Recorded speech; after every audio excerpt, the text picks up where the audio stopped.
विद्यार्थी मित्रांनो, तुम्हा सर्वांचं पुन्हा एकदा मनापासून स्वागत आहे आपल्या या नवीन सेशनमध्ये।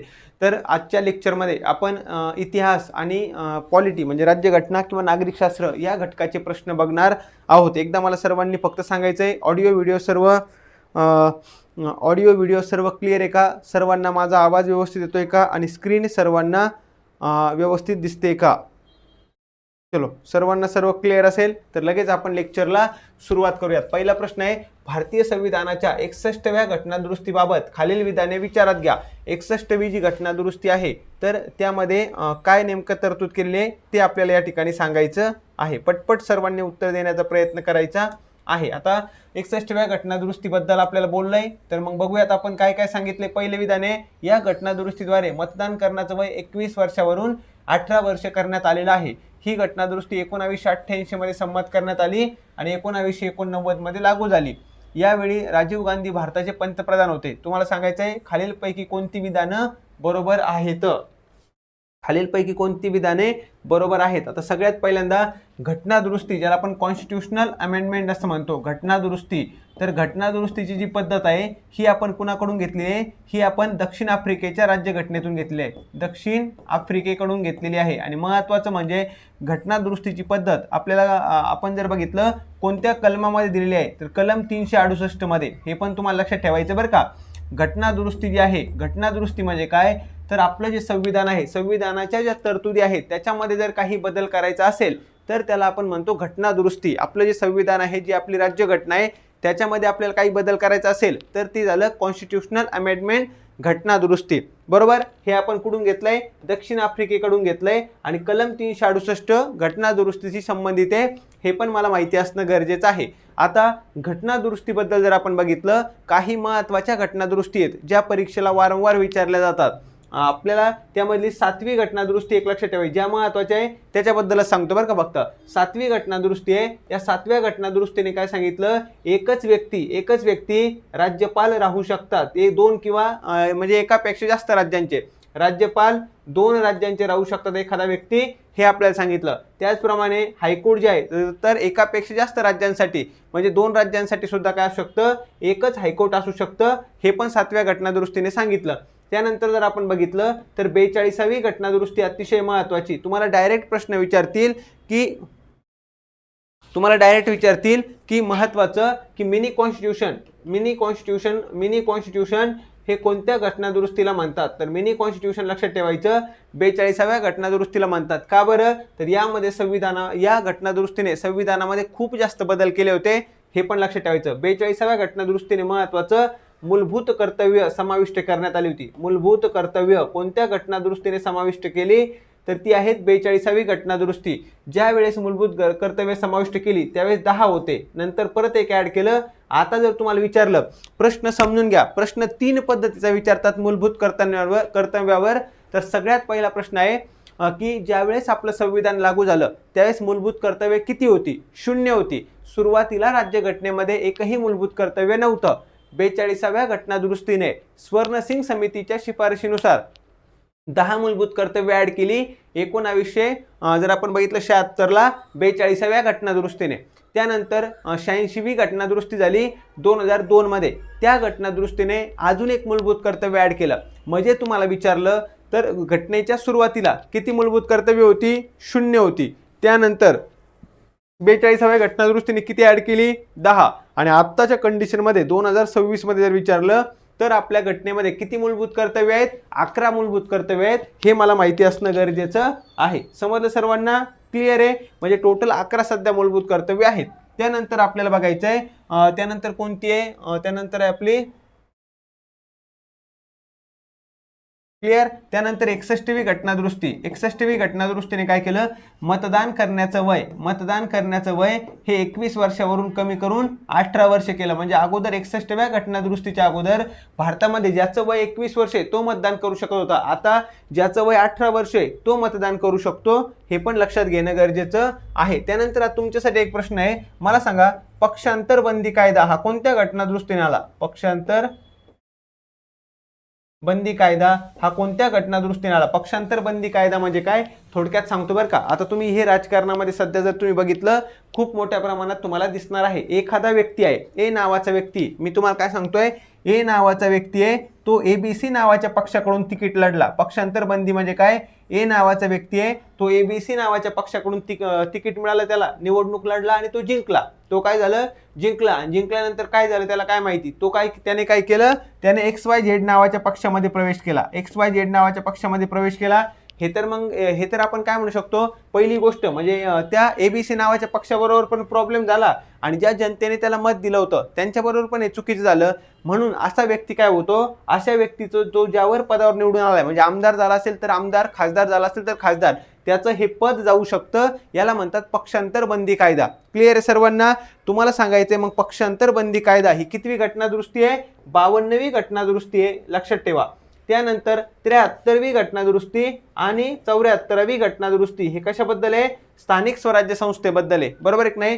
73व्या घटनादुरुस्तीने ग्रामीण स्थानिक स्वराज्य संस्था आणि 74ने आपण शहरी स्थानिक स्वराज्य संस्था म्हणू शकतो. हे आपल्याला काय केलंय, तरतूद करण्यात आलेली आहे. त्यानंतर आहे 101वी घटनादुरुस्ती.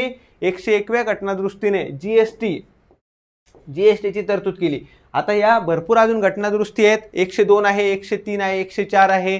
आलं लक्षामध्ये, भरपूर साऱ्या घटनादुरुस्ती आहे. हा, महत्वाचं अजून एक लक्षात ठेवायचं, 86वी घटनादुरुस्ती ही पण महत्वाची, कारण की यांनी काय केलं होतं, मूलभूत कर्तव्य, मूलभूत हक्क आणि एक DPSP संविधानामध्ये ऍड करण्यात आलेलं आहे. समजलं सर्वांना? क्लिअर आहे? चलो, आता हे मी तुम्हाला इथपर्यंत सांगितलं. आपल्या प्रश्नाचं उत्तर काय आहे? पहिलं विधान अगदी बरोबर आहे, दुसरं विधान पण अगदी बरोबर आहे आणि तिसरं विधान पण अगदी बरोबर आहे. 1, 2, 3 हे जर आपण बघितलं तर उत्तर आपलं बरोबर येणार आहे. क्लिअर आहे सर्वांना? राहील लक्षामध्ये? जसं की आता 102वी घटनादुरुस्ती कोणाबरोबर आहे? National commission for backward classes यांच्याबद्दल आहे. 103वी कशाबद्दल आहे? EWS बद्दल आहे. असे तुम्ही लक्षात ठेवू शकता. 100वी घटनादुरुस्ती भारत आणि बांगलादेश यांच्यामधला जो सीमा प्रश्न आहे त्याबद्दल आहे. अशा भरपूर आहेत. त्या 97वी घटनादुरुस्ती सहकारी सोसायटीबद्दल आहे. जास्त मी तुम्हाला सांगत नाही, जितक्या पण परीक्षेला आपल्याला महत्त्वाच्या आहेत त्यांच्यावर प्रश्न विचारण्याची खूप जास्त शक्यता आहे, ते मी तुम्हाला सांगितलेलं आहे. समजलं सर्वांना? उत्तर आपलं काय यायला पाहिजे होतं, पर्याय क्रमांक 4, 1, 2, 3 तीनही विधानं अगदी बरोबर आहेत. चला जाऊयात पुढे. पुढचा प्रश्न आहे, जोड्या जुळवा. संविधानातील कलम आणि संबंधित बाबींच्या जोड्या जुळवा. महत्वाचे जे पण कलम आहेत त्याच्यावर प्रश्न आपल्याला विचारतात. एका बाजूला दिलाय कलम 324, कलम 315, कलम 352, कलम 280. यामध्ये काय येईल सर्वांनी पटपट सांगण्याचा प्रयत्न करा. तुम्ही काय करायचंय, तुम्ही जोड्या जुळवायच्या आणि कशाची कोणती जोडी येईल ते मला सांगायचं आहे. चला सांगा पटकन, या प्रश्नाचं उत्तर काय असायला पाहिजे?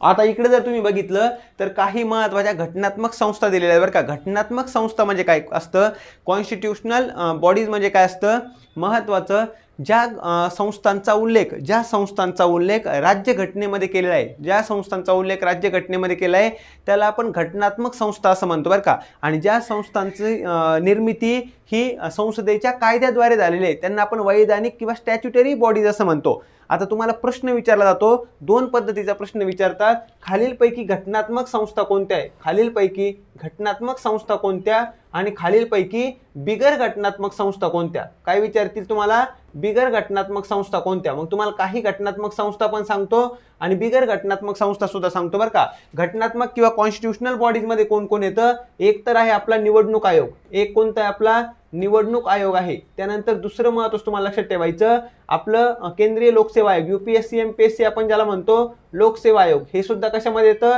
घटनात्मक संस्थांमध्ये येतं. त्याचबरोबर वित्त आयोग, वित्त आयोगाची तरतूद सुद्धा आपल्या घटनेमध्ये आहे, म्हणजे वित्त आयोग सुद्धा काय झालं, घटनात्मक संस्था झालं. Comptroller and auditor general of India CAG ज्याला आपण म्हणतो, तर ती सुद्धा आपली एक घटनात्मक संस्था आहे. त्यानंतर आपलं महान्यायवादी म्हणजे ते आपलं कोण झालं, अटर्नी जनरल झालं. ही सुद्धा आपली कोणती घटनात्मक संस्था आहे, आपली घटनात्मक संस्था आहे. या तुम्हाला लक्षात ठेवणं गरजेचं आहे. कमीत कमी एवढ्या 4-5 तरी लक्षात ठेवा, हे आपल्यासाठी सध्या सफिशियंट आहेत. मी तुम्हाला सांगतो बिगर घटनात्मक संस्थांमध्ये कोण कोण येतं? राष्ट्रीय महिला आयोग येतो, राष्ट्रीय महिला आयोग येतो सगळ्यात पहिल्यांदा बरं का. त्यानंतर जर आपण बघितलं महत्वाचं त्यानंतर आपलं मानवी हक्क आयोग येतो, ह्युमन राईट कमिशन ज्याला आपण म्हणतो.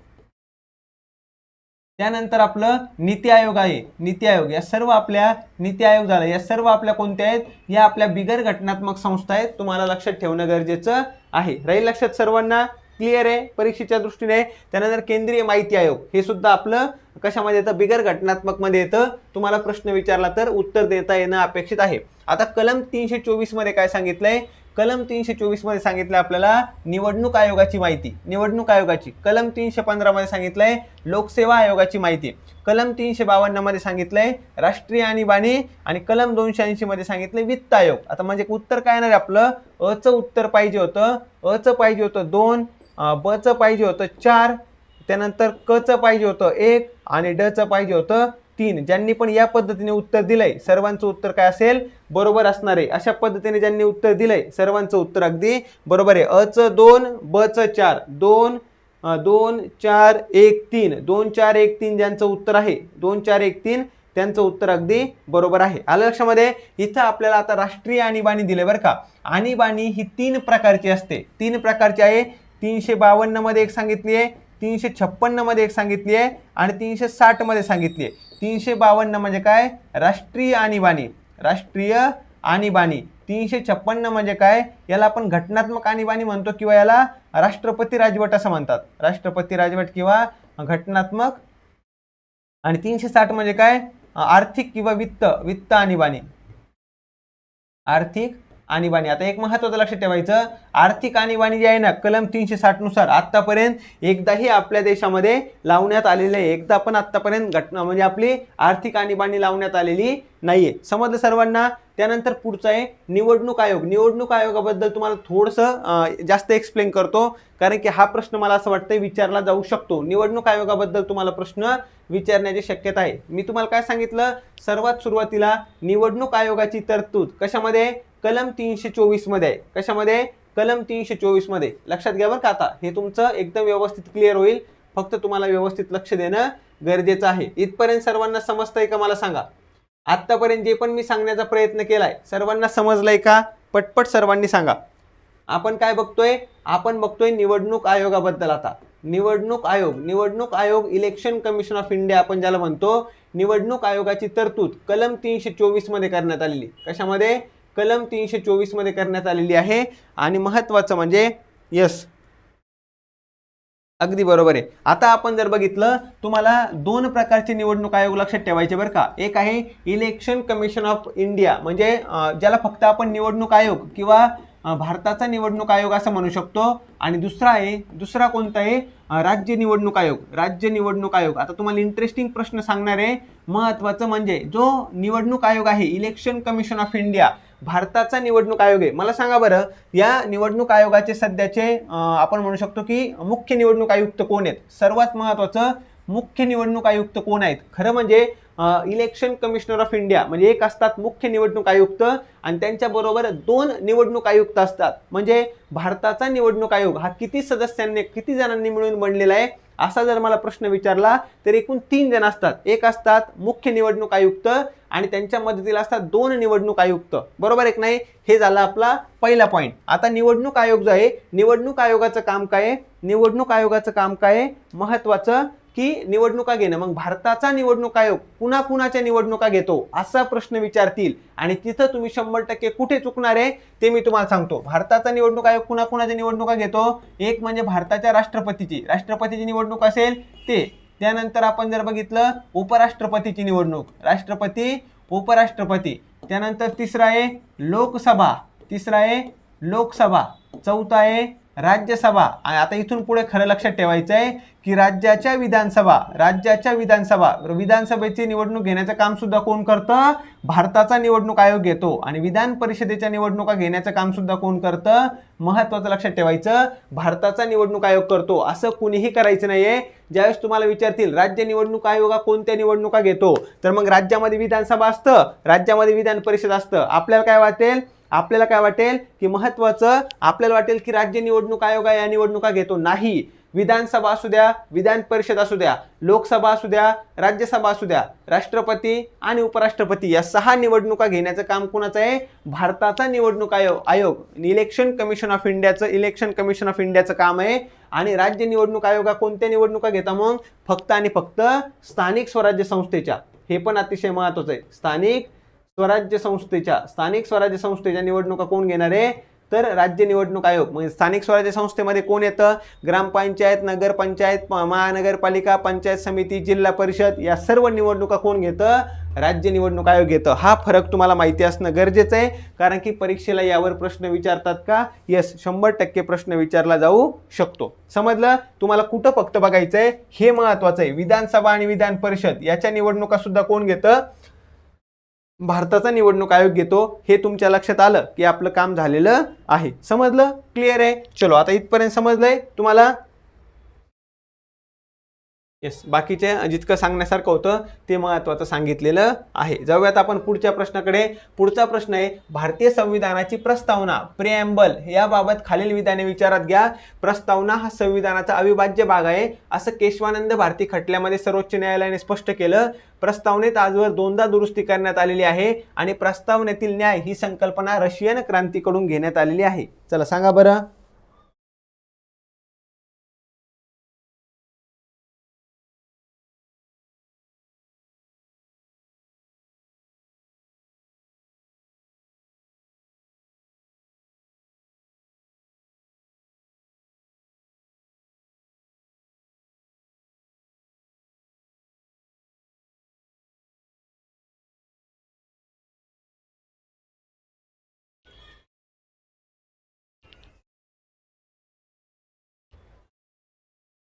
काय उत्तर येणार आहे आपलं या प्रश्नाचं?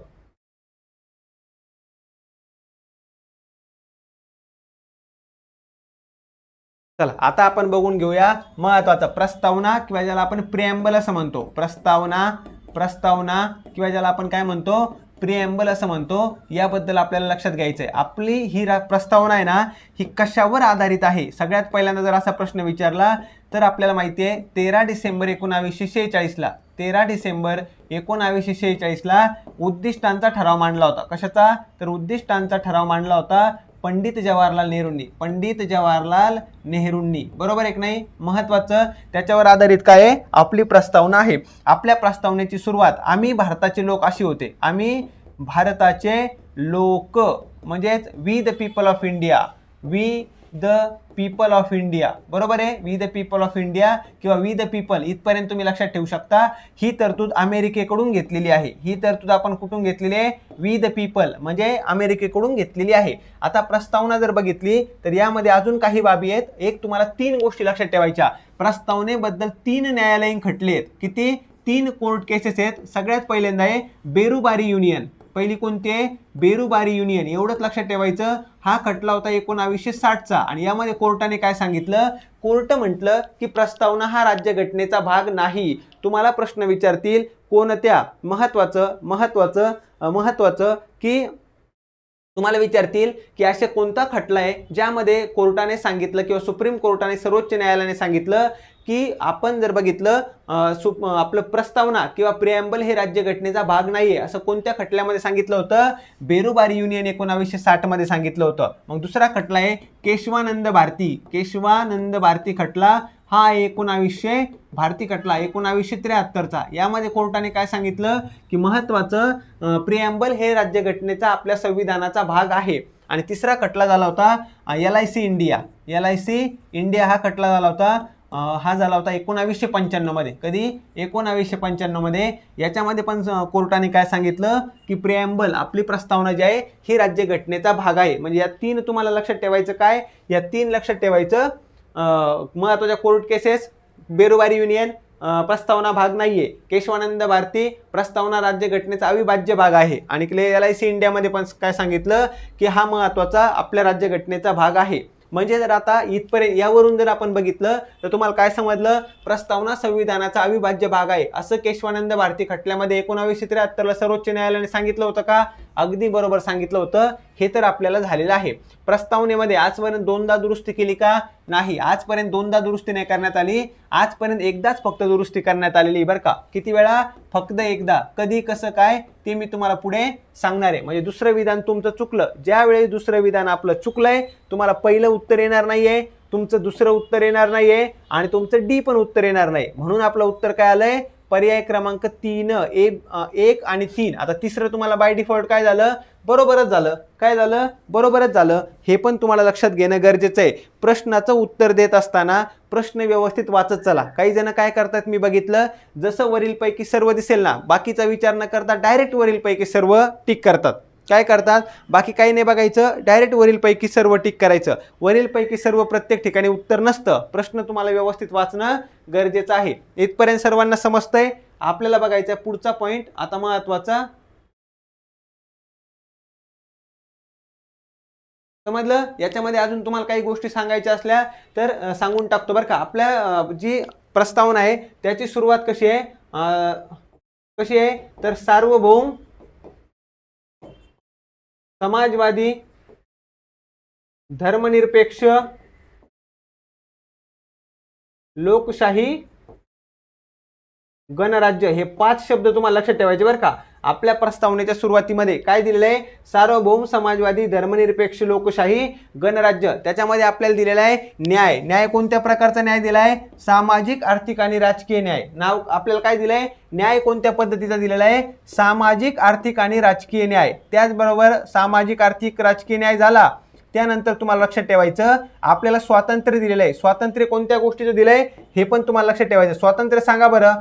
आपल्या जे प्रिॲम्बल आहे त्याच्यामध्ये स्वातंत्र्य महत्वाचं कशाबद्दलचं कोणतं कोणतं स्वातंत्र्य दिलेलं आहे ते तुम्हाला सांगायचं आहे. ही न्याय जी तरतूद आहे आपण कुणाकडून घेतलेली आहे? रशियाकडून घेतलेली आहे. क्लिअर सर्वांना? हे पण महत्वाचं आहे. आणि दर्जाची आणि समानता पण दिलेली आहे. समानता, समानता कशी दिलेली आहे? दर्जाची आणि संधीची.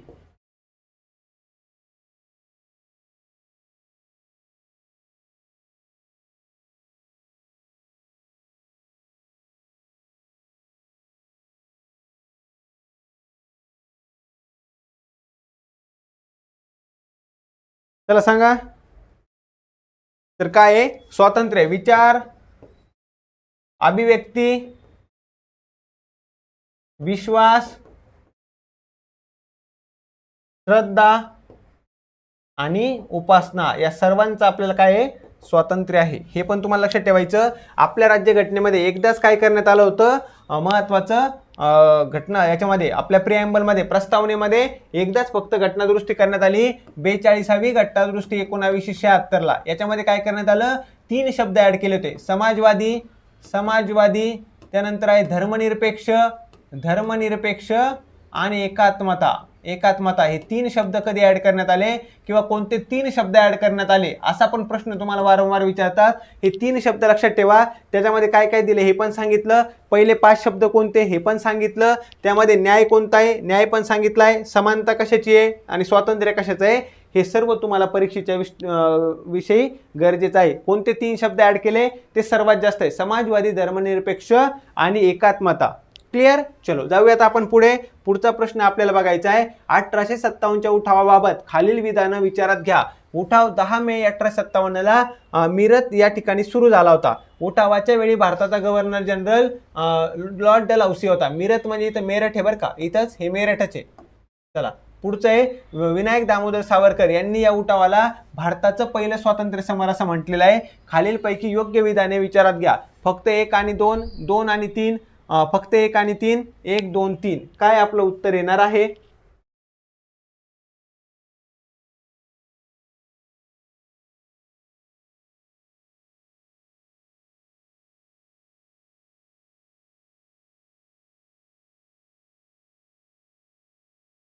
चलो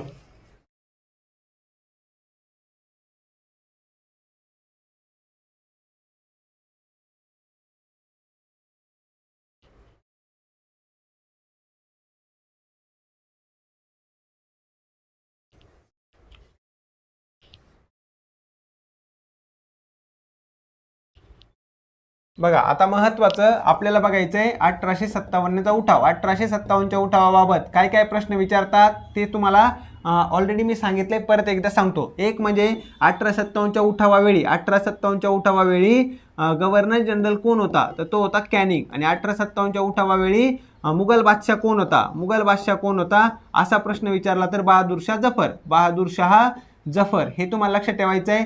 त्यानंतर 1857च्या उठावाचं तात्कालिक कारण काय होतं, तात्कालिक ज्याला आपण इमिजिएट रिझन असं म्हणतो, तर ते लक्षात ठेवायचं. एनफिल्ड रायफल प्रकरण किंवा तुम्हाला देतील काडतूस प्रकरण किंवा तुम्हाला काय यामध्ये देतील मंगल पांडे यांचा विद्रोह. मंगल पांडे यांच्याबद्दल सुद्धा विचारलं जाऊ शकतं. आता महत्त्वाचं काय झालं, मंगल पांडे हे बराकपूर छावणीमध्ये होते. हा पण प्रश्न तुम्हाला लक्षात ठेवायचा आहे. आणि त्यांनी 29 मार्च 1857ला बराकपूर छावणीतील जो पण अधिकारी होता त्याच्यावर गोळी झाडून त्याची हत्या केली, त्याला मारलं. बरोबर आहे. आता एनफिल्ड रायफल प्रकरण म्हणजे काय, नवीन बंदुका आल्या होत्या आणि त्या बंदुकांचं जे म्हणजे त्यासाठी लागणारे जे काडतूस आहे तर त्याला जे आवरण आहे हे गायीची किंवा डुकराची चरबी असं सर्व सैनिकांमध्ये बातमी पसरली होती. आणि ब्रिटिश आपलं काय करतायत, धर्मभ्रष्ट करण्याचा प्रयत्न करताय, हे महत्त्वाचं तुम्हाला लक्षात ठेवायचं. त्यावरून या उठावाची सुरुवात झालेली आहे, इतकं महत्त्वाचं आहे. समजलं सर्वांना. पुढे जर आपण गेलो तर या उठावाची सुरुवात झाली 10 मे 1857ला मेरठ या ठिकाणी. आता तुमचं इथं मी सांगितलं गव्हर्नर जनरल कोण होता, कॅनिंग होता. म्हणजे दुसरं विधान बाय डिफॉल्ट काय झालं, चुकीचं ठरलेलं आहे. दुसरं चुकलं तर तुम्हाला काहीच बघण्याची गरज नाहीये, तुम्ही डायरेक्ट 1 आणि 3 इथपर्यंत पोहोचलेले आहेत. हे समजलं सर्वांना. आता महत्त्वाचं 1857च्या उठावाचे परिणाम काय झाले हा पण प्रश्न विचारला जातो बरं का.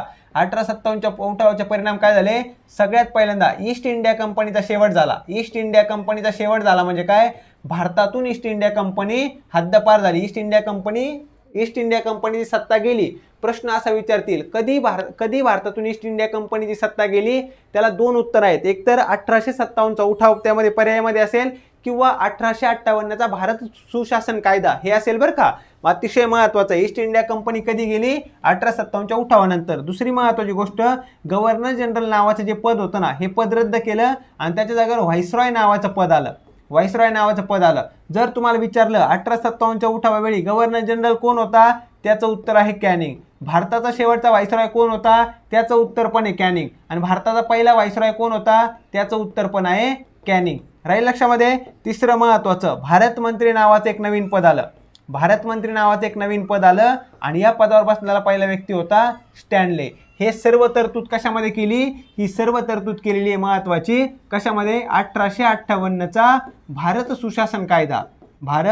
सुशासन कायदा याच्यामध्ये ही सर्व तरतूद केली. हे पण तुम्हाला लक्षात घेणं गरजेचं आहे. आणि अजून एक पॉईंट सांगतो, तो म्हणजे की राणीचा जाहीरनामा. या राणीने काय केलं होतं, राणीचा जाहीरनामा आला होता, तो कॅनिंगने वाचून दाखवला होता अलाहाबाद या ठिकाणी.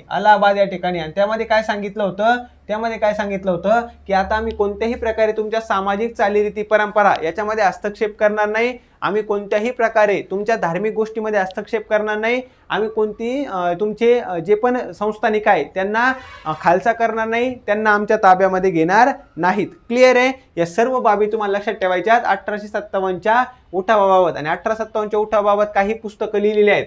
त्यापैकी विनायक दामोदर सावरकरांनी या उठावाला भारताचं पहिलं स्वातंत्र्य समर असं म्हटलं होतं. आता मला सांगा, हे त्यांनी आपल्या कुठल्या पुस्तकामध्ये म्हटलं होतं, हे तुम्हाला सांगणं गरजेचं आहे. पटपट सर्वांनी सांगा. चलो.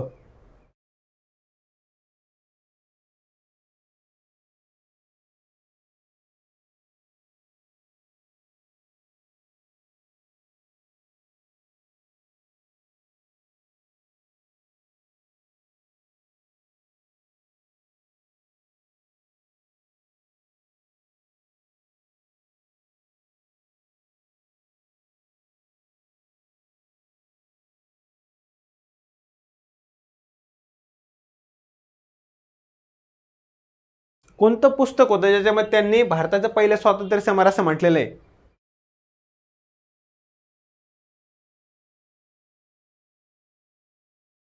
ते तुम्ही मला कमेंट बॉक्समध्ये सांगायचं. क्लिअर आहे. चला पुढचा प्रश्न आपण बघूया. 1940च्या ऑगस्ट ऑफरमध्ये द्वारे ब्रिटिशांनी पहिल्यांदा खालीलपैकी कोणती मागणी तत्वतः मान्य केली होती? भारताला पूर्ण स्वातंत्र्य देण्याची, भारतीयांनी स्वतःचे संविधान तयार करण्याची, भारताची फाळणी करण्याची, व्हाईसरॉयच्या कार्यकारी परिषदेमध्ये सर्व भारतीय सदस्य असण्याची.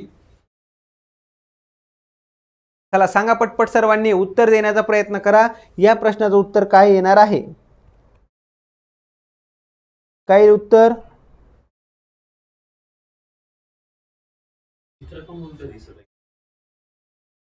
काय झालं मग आता? लेक्चर कसं घेणार? उलट दिसतंय तर. एक मिनिट मला पण सांग, बघू का? एक मिनिट थांबा. जाहीरनामा जो आहे ना, जाहीरनामा कॅनिंगनेच वाचून दाखवला होता. कॅनिंग लक्षात ठेवा, कॅनिंग होता.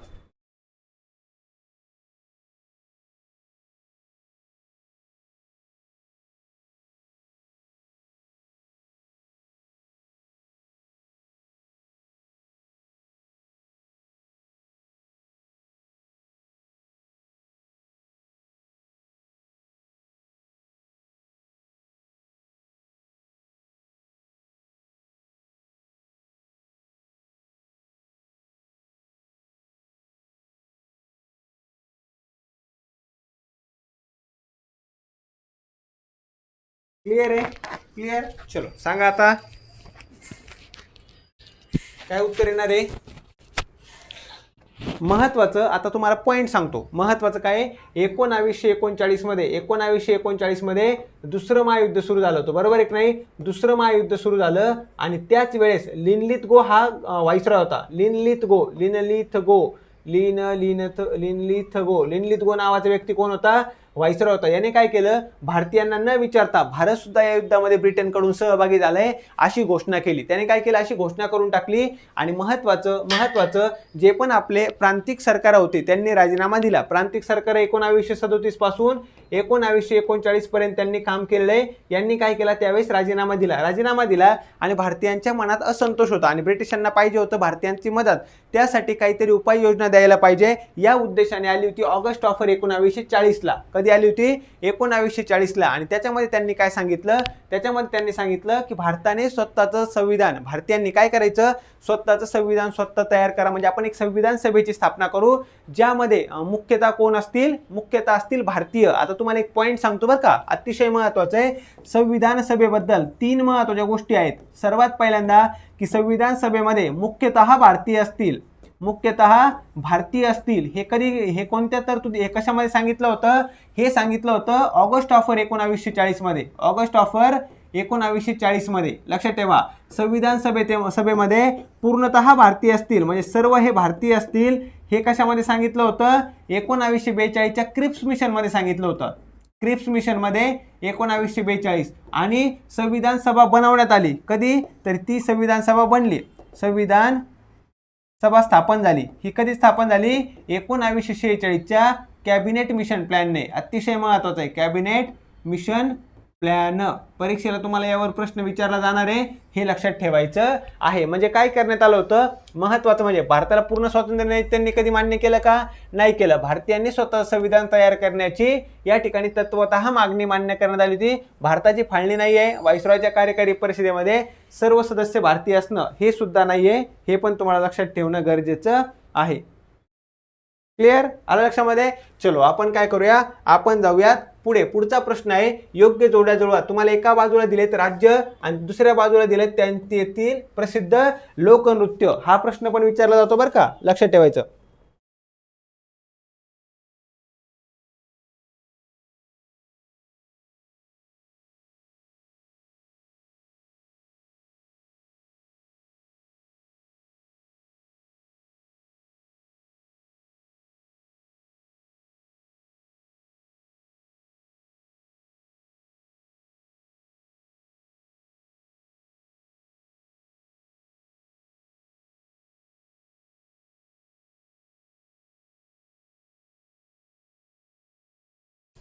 चलो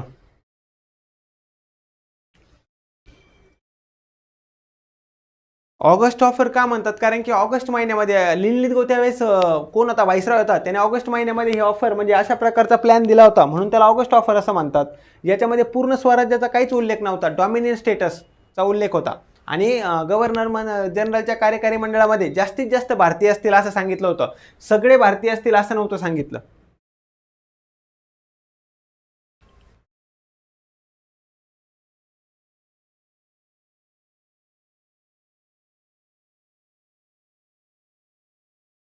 चलो, आलं लक्षात. आपण डायरेक्ट काय करूया, या ठिकाणी तुम्ही बघून घेऊया. आता महत्त्वाचं, कोणत्या ठिकाणी कोणत्या प्रकारचे नृत्य आहेत. सगळ्यात इकडे आपण बघितलं कर्नाटकमध्ये काय आहे, कर्नाटकमध्ये आहे यक्षगान. कर्नाटकमध्ये कोणतं आहे, यक्षगान. हे तुम्ही लक्षात ठेवा बरं का. इथं काहीतरी चुकलंय माझ्या मते, या इमेजमध्येच काहीतरी चुकलंय असं मला वाटतंय.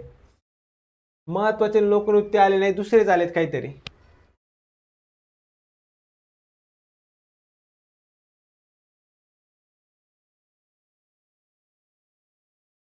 ठीक आहे, महत्वाचे हे पण आहे. जम्मू काश्मीरमध्ये रोफ आहे, हरियाणामध्ये झुमर आहे, पंजाबमध्ये भांगडा आणि गिद्दा आहे, उत्तर प्रदेशमध्ये रासलीला नौटंकी आहे.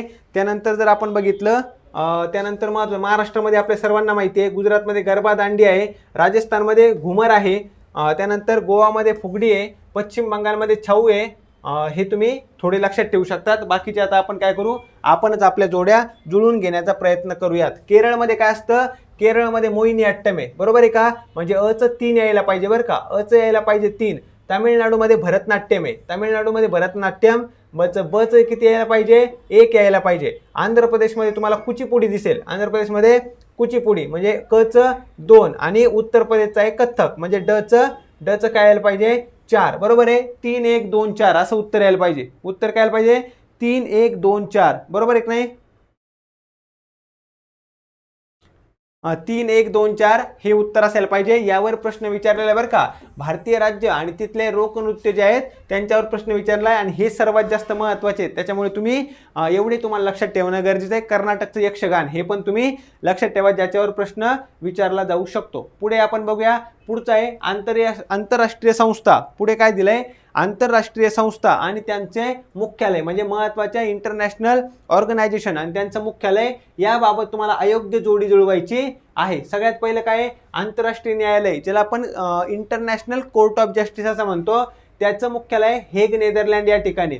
जागतिक आरोग्य संघटना याचं मुख्यालय WHO या ठिकाणी. संयुक्त राष्ट्र शैक्षणिक वैज्ञानिक आणि सांस्कृतिक संस्था ज्याचं आहे युनेस्कोचं, म्हणजे ज्याला आपण युनेस्को म्हणतो, युनेस्कोचं लंडन UK या ठिकाणी. आणि आंतरराष्ट्रीय नाणेनिधी ज्याला आपण IMF म्हणतो, याचं वॉशिंग्टन DC या ठिकाणी. कोणतं विधान चुकीचं आहे, म्हणजे कोणतं चुकीचं आहे हे तुम्हाला सांगायचं बरं का. कोणतं हेडक्वार्टर चुकीचं आहे. आंतरराष्ट्रीय न्यायालय हेग नेदरलँड हे अगदी बरोबर आहे. त्यानंतर जागतिक आरोग्य संघटना WHO जिनिवा हे सुद्धा अगदी बरोबर आहे. संयुक्त राष्ट्र शैक्षणिक वैज्ञानिक आणि सांस्कृतिक संघटना युनेस्कोचं मात्र लंडन नाही आहे बरं का. आणि आंतरराष्ट्रीय नाणेनिधी IMF ज्याला आपण म्हणतो, याचं पण वॉशिंग्टन DC आहे, बरोबर आहे. म्हणजे चुकलंय कोणतं, चुकलंय फक्त 3 नंबरचं चुकलेलं आहे. हे तुम्हाला लक्षात घेणं गरजेचं आहे. समजलं, लक्षात ठेवा बरं का. हे तुम्हाला परीक्षेला विचारतात कधी कधी. महत्त्वाच्या आंतरराष्ट्रीय संघटना आणि त्याचं मुख्यालय हे परीक्षेला विचारलं जाऊ शकतं. यस,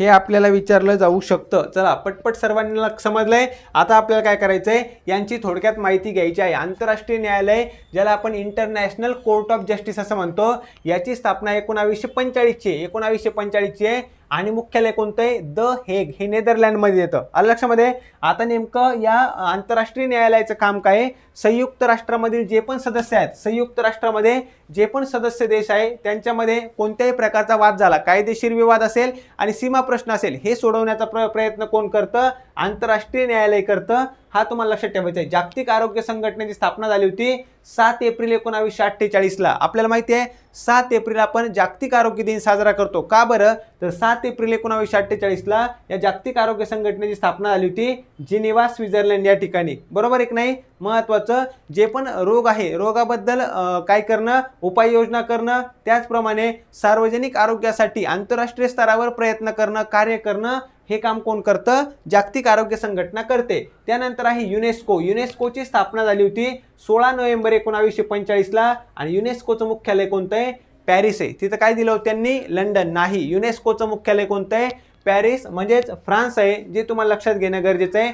शिक्षण, विज्ञान आणि संस्कृतीच्या माध्यमातून आंतरराष्ट्रीय शांतता आणि सहकार्य वाढवणं, त्याचप्रमाणे जगभरातील ऐतिहासिक स्थळांना जागतिक वारसा स्थळं लक्षामध्ये वर्ल्ड हेरिटेज साईट म्हणून घोषित करणं, हे काम सुद्धा कोण करतं? युनेस्को करतं. युनेस्कोची स्थापना आहे 16 नोव्हेंबर 1945.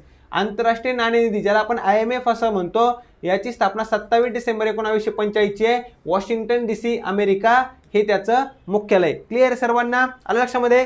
IMF आणि वर्ल्ड बँक लक्षात ठेवा बरं का. IMF आणि वर्ल्ड बँक दोन्हीचं पण मुख्यालय कुठं आहे? ते कुठे?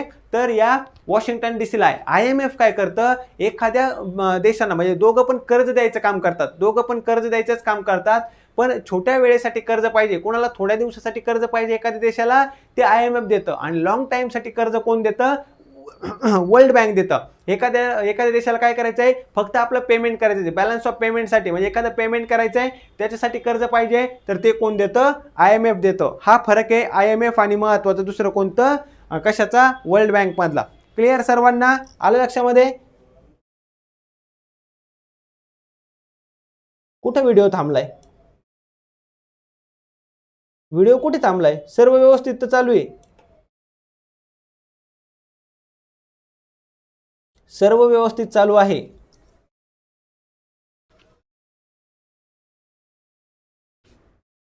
बरोबर आहे. लक्षात ठेवा IMF आणि वर्ल्ड बँक यांना ब्रेटन वूड ट्विन्स असं म्हणतात. ब्रेटन वूड्सचे जुळे कुणाला म्हणतात? IMF आणि वर्ल्ड बँक. कारण की ब्रेटन वूड या ठिकाणी झालेल्या परिषदेमध्ये दोघांची स्थापना झाली होती, म्हणून ब्रेटन वूड ट्विन्स ज्यांना म्हणतात. पुढे आहे प्रश्न, विजयनगर साम्राज्याला भेट देणाऱ्या परदेशी प्रवाशांच्या बाबतीत खालील विधाने वाचा. निकोलो कॉन्टी हा इटालियन प्रवासी होता.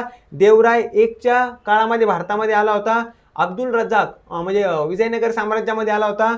हा पर्शियन प्रवासी कृष्णदेवरायच्या काळात भारतात आला होता, म्हणजे विजयनगरला. आणि डोमिंगो स्पेस आणि फर्नाऊ न्यूज हे पोर्तुगीज प्रवासी होते. कृष्णदेवराय आणि अच्युतदेवराय यांच्या काळामध्ये आले होते. यामध्ये तुम्हाला सांगायचं आहे अयोग्य विधानं कोणती आहेत? अयोग्य विधानं कोणती आहेत? थोडासा अवघड प्रश्न आहे, परंतु महत्त्वाचं. कोणते प्रवासी, कोणते विदेशी प्रवासी भारतामध्ये आले होते हे तुम्हाला माहिती असणं गरजेचं आहे. सगळ्यात पहिल्यांदा मी तुम्हाला सांगतो, एक आहे कोणता? फाहियान हा कुणाच्या काळामध्ये आला होता?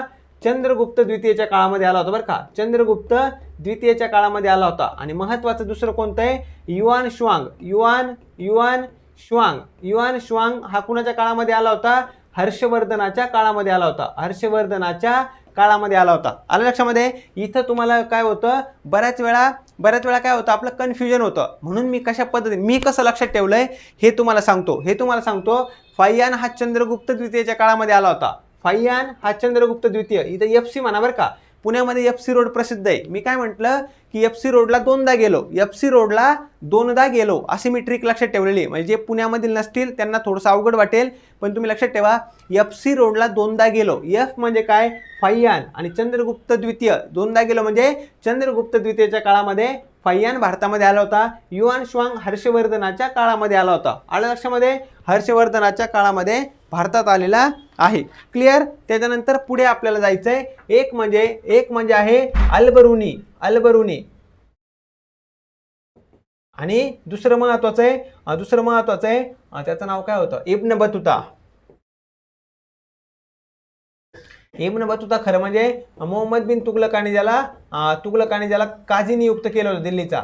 तुगलकाने दिल्लीचा काझी नियुक्त केलं होतं. आणि महत्वाचा तो कुठून आला होता? तो आला होता मोरोक्कोवरून. मोरोक्कोचा प्रवासी होता आणि त्याने रेहला नावाचं आपलं प्रवास वर्णन लिहिलेलं आहे. आता तुमच्यासाठी एकच काम आहे, तुम्ही मला शोधून सांगायचंय अल-बरुनी कुणाच्या काळामध्ये आला होता आणि त्याचं पुस्तक कोणतं आहे. अल-बरुनी हा कुणाच्या काळामध्ये आला होता आणि त्याने कोणतं पुस्तक लिहिलंय. बाकीचे जर आपण बघितलं महत्वाचं. आता आपण हे काय करूया, या प्रश्नाचं थोडंसं एक्सप्लेनेशन तुम्हाला सांगण्याचा प्रयत्न करतो.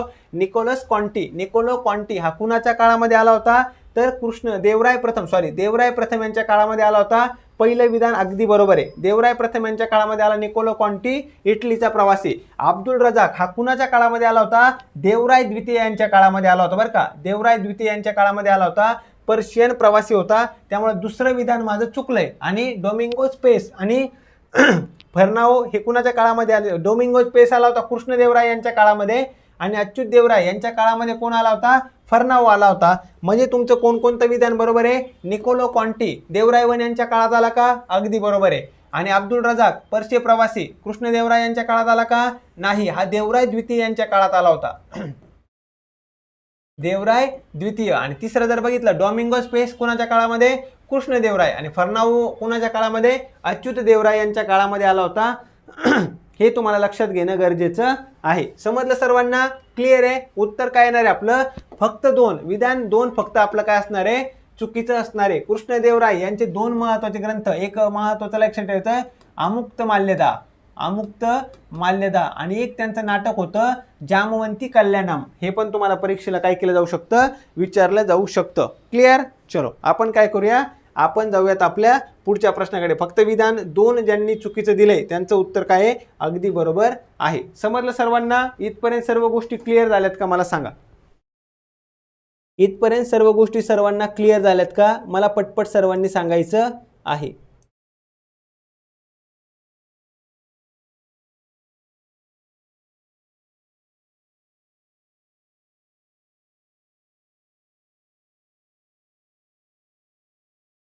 तर आजच्या लेक्चरमध्ये आपण या ठिकाणी थांबणार आहोत. आजच्या लेक्चरमधले आपले प्रश्न नेमकं संपलेले आहेत. आणि महत्त्वाचं म्हणजे उद्याच्या लेक्चरमध्ये आपण अजून प्रश्न घेऊयात. पूर्ण आठवडाभर आपला आता प्रश्न उत्तरांचा सराव चालणार आहे. आणि 10 मिनिटानंतर आपला विज्ञानचा सराव लेक्चर सुद्धा लगेच चालू होणार आहे. विज्ञानचा सराव लेक्चर सुद्धा लगेच आपण काय करतोय,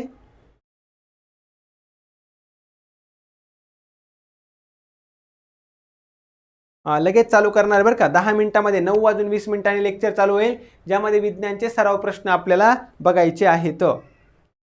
रोज आपलं लेक्चर असणार आहे. एवढा आठवडाभर आपण काय करणार आहे, इतिहास, नागरिकशास्त्र, विज्ञान, भूगोल, स्टॅटिक जीके या सर्वांची रिव्हिजन, क्वेश्चन आन्सरची प्रॅक्टिस घेणार आहे एवढा आठवडाभर.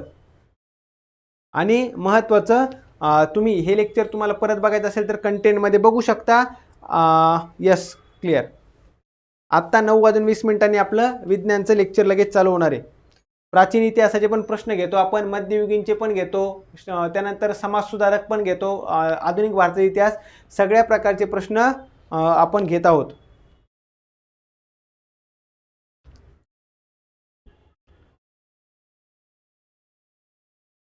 येस, तुम्हाला सांगायचं आहे अल-बरुनी कुणाच्या काळामध्ये भारतात आला होता. हा प्रश्न बघा. चलो, येस, आपण जे पण प्रश्न लक्षात घ्या बरं का, हे महत्त्वाचं आहे.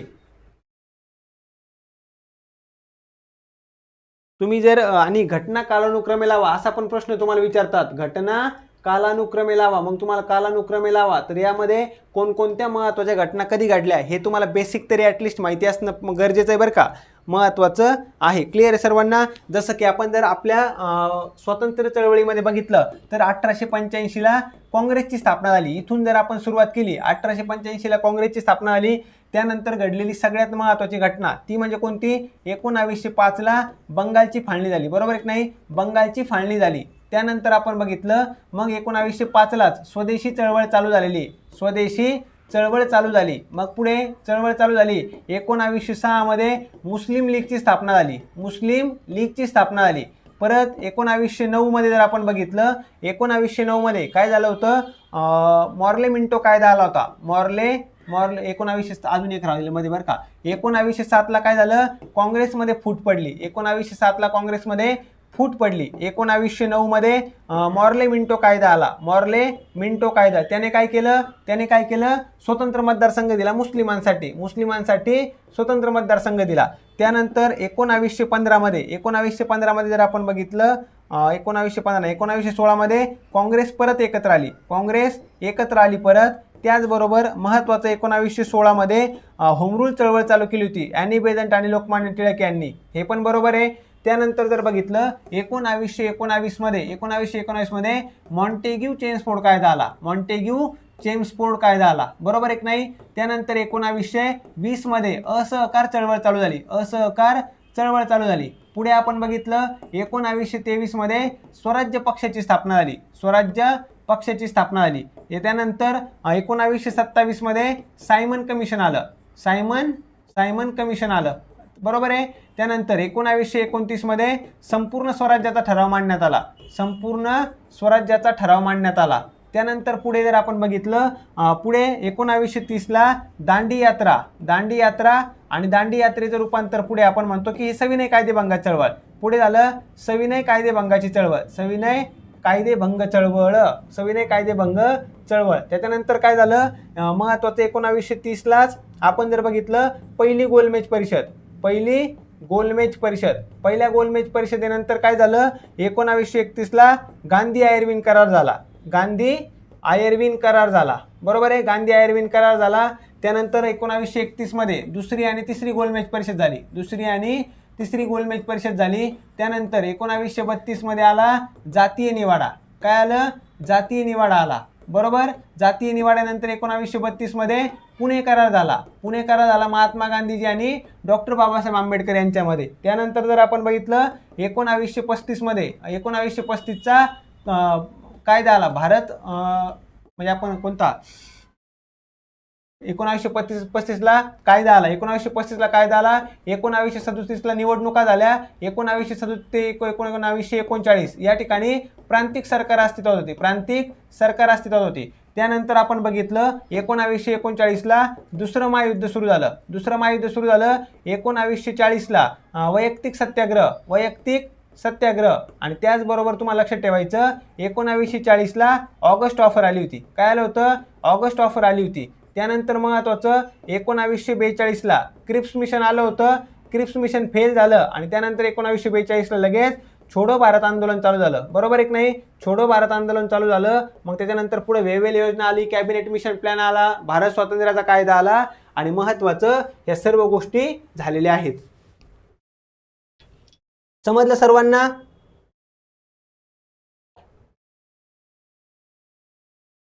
सर्वांना क्लिअर आहे. चलो, ह्या ज्या घटना कालानुक्रमे लावा असा प्रश्न तुम्हाला वारंवार विचारतात ना, तर त्यामध्ये तुम्हाला या गोष्टी ॲटलिस्ट माहिती असणं गरजेचं आहे. जास्तीत जास्त विचारल्या जाणाऱ्या याच घटना आहेत. समजलं का सर्वांना आता.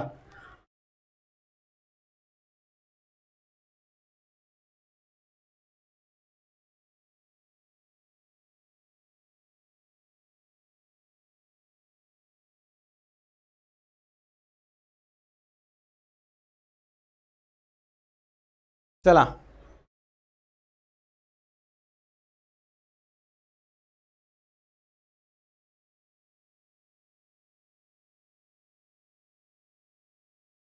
क्लिअर. प्रश्न सर्वांनी वाचायचा आहे आणि उत्तर देण्याचा प्रयत्न करायचा आहे. मुंबई प्रांतामध्ये आपल्याला काय विचारलंय, मुंबई प्रांतामध्ये रयतवारी पद्धतीवर आधारित जमीन महसूल व्यवस्था लागू करण्याचं मुख्य श्रेय खालीलपैकी कुणाला दिलं जातं. Dalhousie, Mount Stuart, Elphinstone, Thomas Macaulay, Lord William Bentinck. प्रश्न व्यवस्थित वाचायचा आहे आणि त्यानंतर उत्तर देण्याचा प्रयत्न करायचा आहे. सगळ्यात पहिल्यांदा आपण बघणार आहे 3 जमीन महसूल व्यवस्था. पहिली होती कायमधारा. पहिली कोणती आहे कायमधारा. दुसरी आहे रयतवारी आणि तिसरी महत्वाची महालवारी. लक्षात ठेवा बरं का. तिसरी कोणती आहे महालवारी. परीक्षेच्या दृष्टीने या 3ही महत्वाच्या आहेत. आता कायमधारा पद्धत कधीची आहे 1793ची. कुणी चालू केली होती कॉर्नवालिसने. सर्व लक्षात ठेवायचं बरं का. आता मी काय काय पॉईंट सांगतोय तेवढेच तुम्हाला नोट करून घेणं गरजेचं आहे. क्लिअर. सगळ्यात पहिल्यांदा लक्षात ठेवा कायमधारा पद्धत कधीची आहे 1793 ला. कुणी चालू होती कोणी चालू केली होती? कॉर्नवालिसने. आणि कायमधारा पद्धतीमध्ये जर आपण बघितलं, जमिनीचं मालक बनवलं होतं जमीनदारांना. जमिनीचे मालक कोण होते? जमीनदार होते. म्हणजे तुम्हाला थोडक्यामध्ये सांगतो की जमीनदाराकडे जमीन दिलेली होती, शेतकऱ्याने फक्त त्या शेतीमध्ये राबायचं, कष्ट करायचं, उत्पन्न काढायचं आणि महत्वाचं म्हणजे त्यांच्याकडून महसूल गोळा करायचं काम. आता जमिनीचं मालक कोण, या अर्थ कसा घ्यायचा आपल्याला? महत्वाचं म्हणजे हा अर्थ कसा घ्यायचा आहे तुम्हाला की जमिनीचं महसूल गोळा करण्याचं काम कुणाकडे होतं? जमीनदाराकडे. आता जमीनदार काय करायचा? महसूल गोळा करायचा बरं का. महसूल गोळा करायचा आणि त्यातले समजा 100 रुपये महसूल गोळा केला, त्यातले 10 रुपये मिळायचे जमीनदाराला, 90 रुपये मिळायचे ब्रिटिशांना. अशा पद्धतीने जमीन महसूल व्यवस्था होती कायमधारा. कुणाच्या काळामध्ये चालू झाली? कॉर्नवालिसच्या काळामध्ये. कोणत्या भागामध्ये होती असा जर प्रश्न तुम्हाला विचारला, कोणत्या भागामध्ये होती असा प्रश्न विचारला तर बंगाल, बिहार, उडीसा या भागामध्ये. बंगाल, बिहार आणि उडीसा या भागामध्ये चालू असलेली जमीन महसूल पद्धत कोणती आहे? ती आहे कायमधारा. आता कायमधारा ही जमीन महसूल पद्धत होती ना, अतिशय वाईट होती बरं का. अतिशय वाईट म्हणजे काय? शेतकऱ्यांची आर्थिक पिळवणूक व्हायची. अतिशय महत्त्वाचं म्हणजे की ज्या तारखेला तुम्हाला जमीन महसूल द्यायचा आहे त्याच तारखेला द्यावा लागायचा. जर तुम्ही उशीर झाला तर तुम्हाला जर तुम्हाला डायरेक्ट तुमची जमीन जप्त होऊ शकत होती. अशा प्रकारचा तो कायमधारा पद्धत होती. कायमधारा पद्धतीलाच सूर्यास्त पद्धत असं देखील म्हणतात. कोणती पद्धत? सूर्यास्त पद्धत. का बरं सूर्यास्त पद्धत म्हणतात? कारण की ज्या दिवशी जमीन महसूल द्यायचा आहे, समजा 1 तारखेला तुम्हाला तुमचा टॅक्स द्यायचा आहे, महसूल द्यायचा आहे, तर 1 तारखेला संध्याकाळ सूर्यास्त होईपर्यंत तुम्हाला कोणत्याही परिस्थितीमध्ये तो द्यावाच लागायचा. जर देता आला नाही तुमची जमीन डायरेक्ट जप्त व्हायची. ही सर्व गोष्टी लक्षात ठेवायच्या. ही आहे कायमधारा जमीन महसूल पद्धत. बरोबर आहे. कॉर्नवालिस यामध्ये कॉर्नवालिसने मदत कुणी केली होती? जॉन शोर नावाच्या व्यक्तीने केली होती, जो पुढे जाऊन नंतर परत तो पण गव्हर्नर जनरल बनला. रयतवारी पद्धत. रयतवारी पद्धत कुणी चालू केली होती? सांगा पटपट, सर्वांनी सांगण्याचा प्रयत्न करा. थॉमस मनरोने ही पद्धत चालू केली होती आणि त्यासाठी त्याला मदत केली होती कॅप्टन रीडने मदत केली होती. हे लक्षात ठेवा. ही पद्धत कधी आहे? 1820 ची आहे. रयतवारी पद्धत आहे 1820 ची. आणि महत्वाचं प्रामुख्याने कुठं होतं? मुंबई आणि मद्रास प्रांतामध्ये. मुंबई आणि मद्रास प्रांतामध्ये. मद्रासमधलं पण बारामहल नावाचा एक जिल्हा होता. कोणता? बारामहल नावाचा एक जिल्हा होता. त्या ठिकाणी ही पद्धत होती. तुम्हाला लक्षात ठेवायचं आहे. समजते सर्वांना? इथपर्यंतच्या गोष्टी क्लिअर आहे. त्यानंतर महत्वाचं म्हणजे आपण जर बघितलं यामध्ये जमिनीचं मालक कोण होतं? शेतकरी मालक होते. रयतवारीमध्ये तुम्हाला लक्षात ठेवायचं जमिनीचं मालक होते शेतकरी. शेतकरी जमिनीचे मालक म्हणजे कोण? तर जमीन महसूल जो आहे, आपला जो कर आहे, तो कुणाला? डायरेक्ट शेतकरी ब्रिटिशांना नेऊन देत होते. बरोबर आहे की नाही? त्यामुळे आपल्या रयतवारी पद्धतीमध्ये रयतवारी पद्धत थॉमस मनरोने चालू केली. त्यामध्ये शेतकरी डायरेक्ट शेतीचे मालक होते. कायमधारा पद्धतीमध्ये जमीनदार डायरेक्ट जमिनीचे मालक होते. आणि महालवारी पद्धत आहे 1822 ची. बरोबर आहे. ऑल्ट मॅकन्झीने चालू केली होती. ऑल्ट मॅकन्झीने चालू केलेली पद्धत आहे. आणि प्रामुख्याने कुठं होती? वायव्य प्रांतामध्ये गंगा यमुना नदीच्या खोऱ्यामध्ये. नदीचं खोरं. आता यामध्ये जर आपण बघितलं प्रामुख्याने जमिनीचं मालक कोण होतं? याला जमिनीचं मालक असायचं पूर्ण गाव, महाल किंवा पूर्ण गाव. म्हणजे काय करायचं? गावामध्ये एका व्यक्तीची निवड करायची. त्या व्यक्तीने संपूर्ण गावाचा महसूल गोळा करायचा आणि तो महसूल ब्रिटिशांना नेऊन द्यायचा. बरोबर आहे की नाही? ही जी पद्धत होती याला आपण म्हणतो महालवारी पद्धत. ही पण तुम्हाला लक्षात ठेवायची. महत्वाचे पॉइंट्स काय काय तेवढंच मी तुम्हाला सांगितलंय. कोणती पद्धत कधी चालू झाली, कोणती पद्धत कुणी चालू केली, कोणत्या पद्धत ही कोणत्या ठिकाणी होती आणि कोणत्या पद्धतीमध्ये नेमकं प्रोसेस काय होती, इतकंच तुम्हाला फक्त लक्षात ठेवायचं आहे. कारण की प्रश्न यावर डायरेक्ट विचारला जातो, हे सर्वांनी लक्षात घ्या. आता आपल्याला प्रश्न काय विचारलाय? मुंबई प्रांतामध्ये रयतवारी पद्धतीवर आधारित म्हणजे काय झालं? मुंबईचा गव्हर्नर होता एल्फिन्स्टन. मुंबईचा गव्हर्नर कोण होता? एल्फिन्स्टन. त्याच्या नावावर कॉलेजेस वगैरे सुद्धा आहेत बरं का. लक्षात ठेवा. त्याने मुंबई प्रांतामध्ये काय केलं होतं? ही रयतवारी पद्धत लागू करण्याचा प्रयत्न केलेला होता. त्याचं श्रेय त्याला जातं.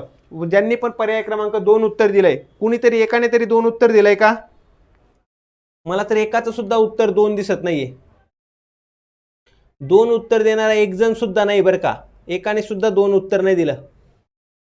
बऱ्याच जणांनी म्हणजे प्रत्येकाने वेगवेगळं उत्तर दिलंय. चलो ठीक आहे, समजलं सर्वांना? इथपर्यंतच्या गोष्टी क्लिअर आहे. ज्यांनी पण क उत्तर दिलंय, मॅकॉले उत्तर दिलंय, त्यांनी एक पॉईंट लक्षात ठेवा. मॅकॉलेला आपण काय म्हणतो? भारतामध्ये इंग्रजी शिक्षणाचा जनक असं म्हणतो. इंग्रजी शिक्षणाचा जनक कोण आहे? तर तो आहे मॅकॉले. आणि महत्वाची गोष्ट, ज्या वेळेस 1833 चा चार्टर ऍक्ट आला होता, तर या 1833 च्या चार्टर ऍक्ट मध्ये एक कायदा सदस्य नियुक्त करण्याची पद्धत केली होती. एक कायदा सदस्य, तो पहिला कायदा सदस्य कोण आहे? मॅकॉले. आलं लक्षामध्ये? तो पहिला आलं लक्षामध्ये? तर तो पहिला कायदा सदस्य कोण आहे? पहिला कायदा सदस्य कोण आहे? तर त्याचं नाव आहे मेकॉले. डलहौसीच्या बद्दल काय काय तुम्हाला लक्षात ठेवायचं आहे? डलहौसी बद्दल लक्षात ठेवायचं आहे महत्वाचं. याच्या काळामध्ये विधवा पुनर्विवाह कायदा झाला होता. विधवा पुनर्विवाह कायदा झाला होता, महत्वाचा. त्याचबरोबर 1853 याच्याच काळामध्ये रेल्वे आली.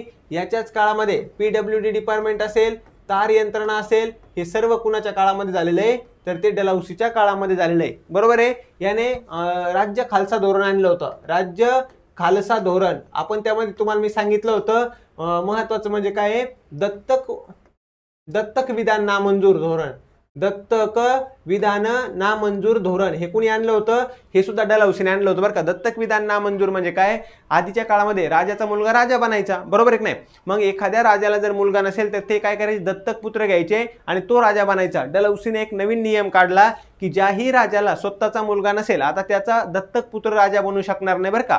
आणि ते राज्य काय होईल? इंग्रजांच्या राज्यामध्ये मिसळून जाईल, इंग्रजांच्या सत्तेमध्ये मिसळून जाईल. याला म्हणतात दत्तक विधान नामंजूर. ते सुद्धा कोणी आणलं होतं? डलहौसीने आणलं होतं. हे पण तुम्हाला काय करायचं होतं?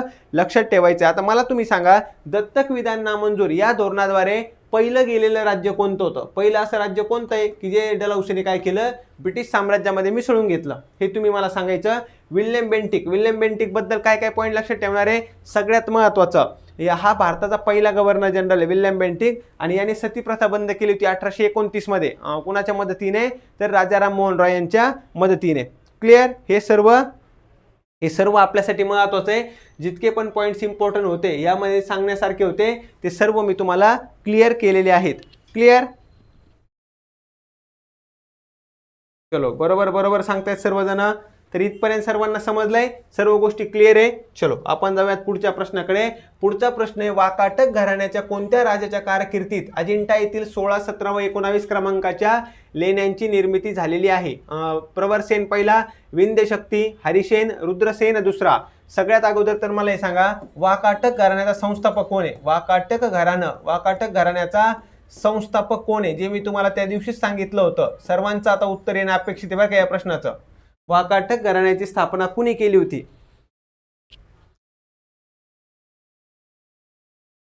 सांगतो. रयतवारी पद्धत म्हणजे काय? सिंपल आहे. रयतवारी पद्धत म्हणजे काय की तुम्ही तुमची शेती पिकवा, तुम्ही तुमचं उत्पन्न घ्या आणि दरवर्षी जेवढा ठरलेला टॅक्स आहे, जितका ठरलेला महसूल आहे, तुम्ही एक ऑफिस आहे, सरकारी ऑफिस असतं ब्रिटिशांचं, तिथे नेऊन जमा करा. झालं. ही सिंपल आहे रयतवारी पद्धत. म्हणजे तुम्हाला सिंपल काय सांगत होतो मी, कायमधारा पद्धतीमध्ये कसं होतं? कायमधारा पद्धतीमध्ये तुम्ही तुमची शेती पिकवा, उत्पन्न घ्या, काही पण करा. आलं लक्षामध्ये? ठरलेलं होतं. दरवर्षी समजा ठरलं तुम्हाला 200 रुपये महसूल द्यायचा आहे, तर एक व्यक्ती यायचा, जमीनदार, ज्याच्याकडे ते गाव असाइन केलेलं असायचं, ते गाव त्या व्यक्तीला दिलेलं असायचं की या गावातला महसूल तू गोळा करायचा. तो झाला जमीनदार. तो दिलेल्या तारखेला तुमच्याकडे येणार, तुमचे 200 रुपये महसूल नेणार, गोळा करून नेणार. हे झालं कायमधारा पद्धत. बरोबर आहे की नाही? जर तुम्ही त्या दिवशी नाही देऊ शकले, तुमची जमीन जप्त करून टाकणार. रयतवारीमध्ये काय आहे? तुम्हाला सांगितलेलं आहे, 1 तारखेच्या आतमध्ये काय करायचं? आपला महसूल भरायचा. बरोबर आहे? मग काय करावं लागायचं? त्या 1 तारखेला समजा ऑफिस असेल कुठेतरी ब्रिटिशांचं, तिथे जायचं, आपला महसूल गोळा करून द्यायचा. ती झाली रयतवारी पद्धत, स्वतः जाऊन. त्यानंतर महालवारीमध्ये काय व्हायचं? महालवारीमध्ये लक्षात ठेवायचं, गावामध्ये एका व्यक्तीची नियुक्ती केलेली असायची की हा व्यक्ती ABC नावाचा व्यक्ती आहे, तो काय करणार? सगळ्या गावाचा महसूल गोळा करणार. त्याने महसूल गोळा करायचा आणि तो महसूल ब्रिटिशांच्या ऑफिसमध्ये नेऊन जमा करायचा. ही झाली महालवारी पद्धत. अगदी सोपं आहे. क्लिअर आहे? आलं लक्षामध्ये? चलो आता आपण काय करूया, बघूया. वाकाटक घराण्याचा संस्थापक कोण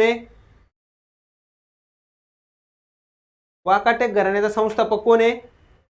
एकच उत्तर बरोबर आलंय आतापर्यंत. वाकाटक घराण्याचा संस्थापक कोण आहे? हे पण उत्तर चुकलंय बऱ्याच जणांचं.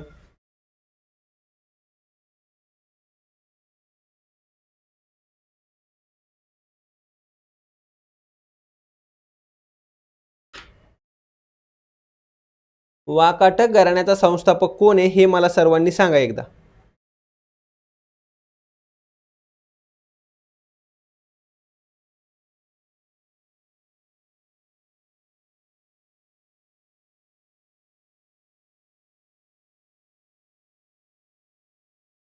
कमीत कमी वाकाटक घराण्याचा संस्थापक मी तुम्हाला 2-3 वेळा सांगितलं असेल बरं का. जरा अभ्यासाकडे व्यवस्थित लक्ष द्या.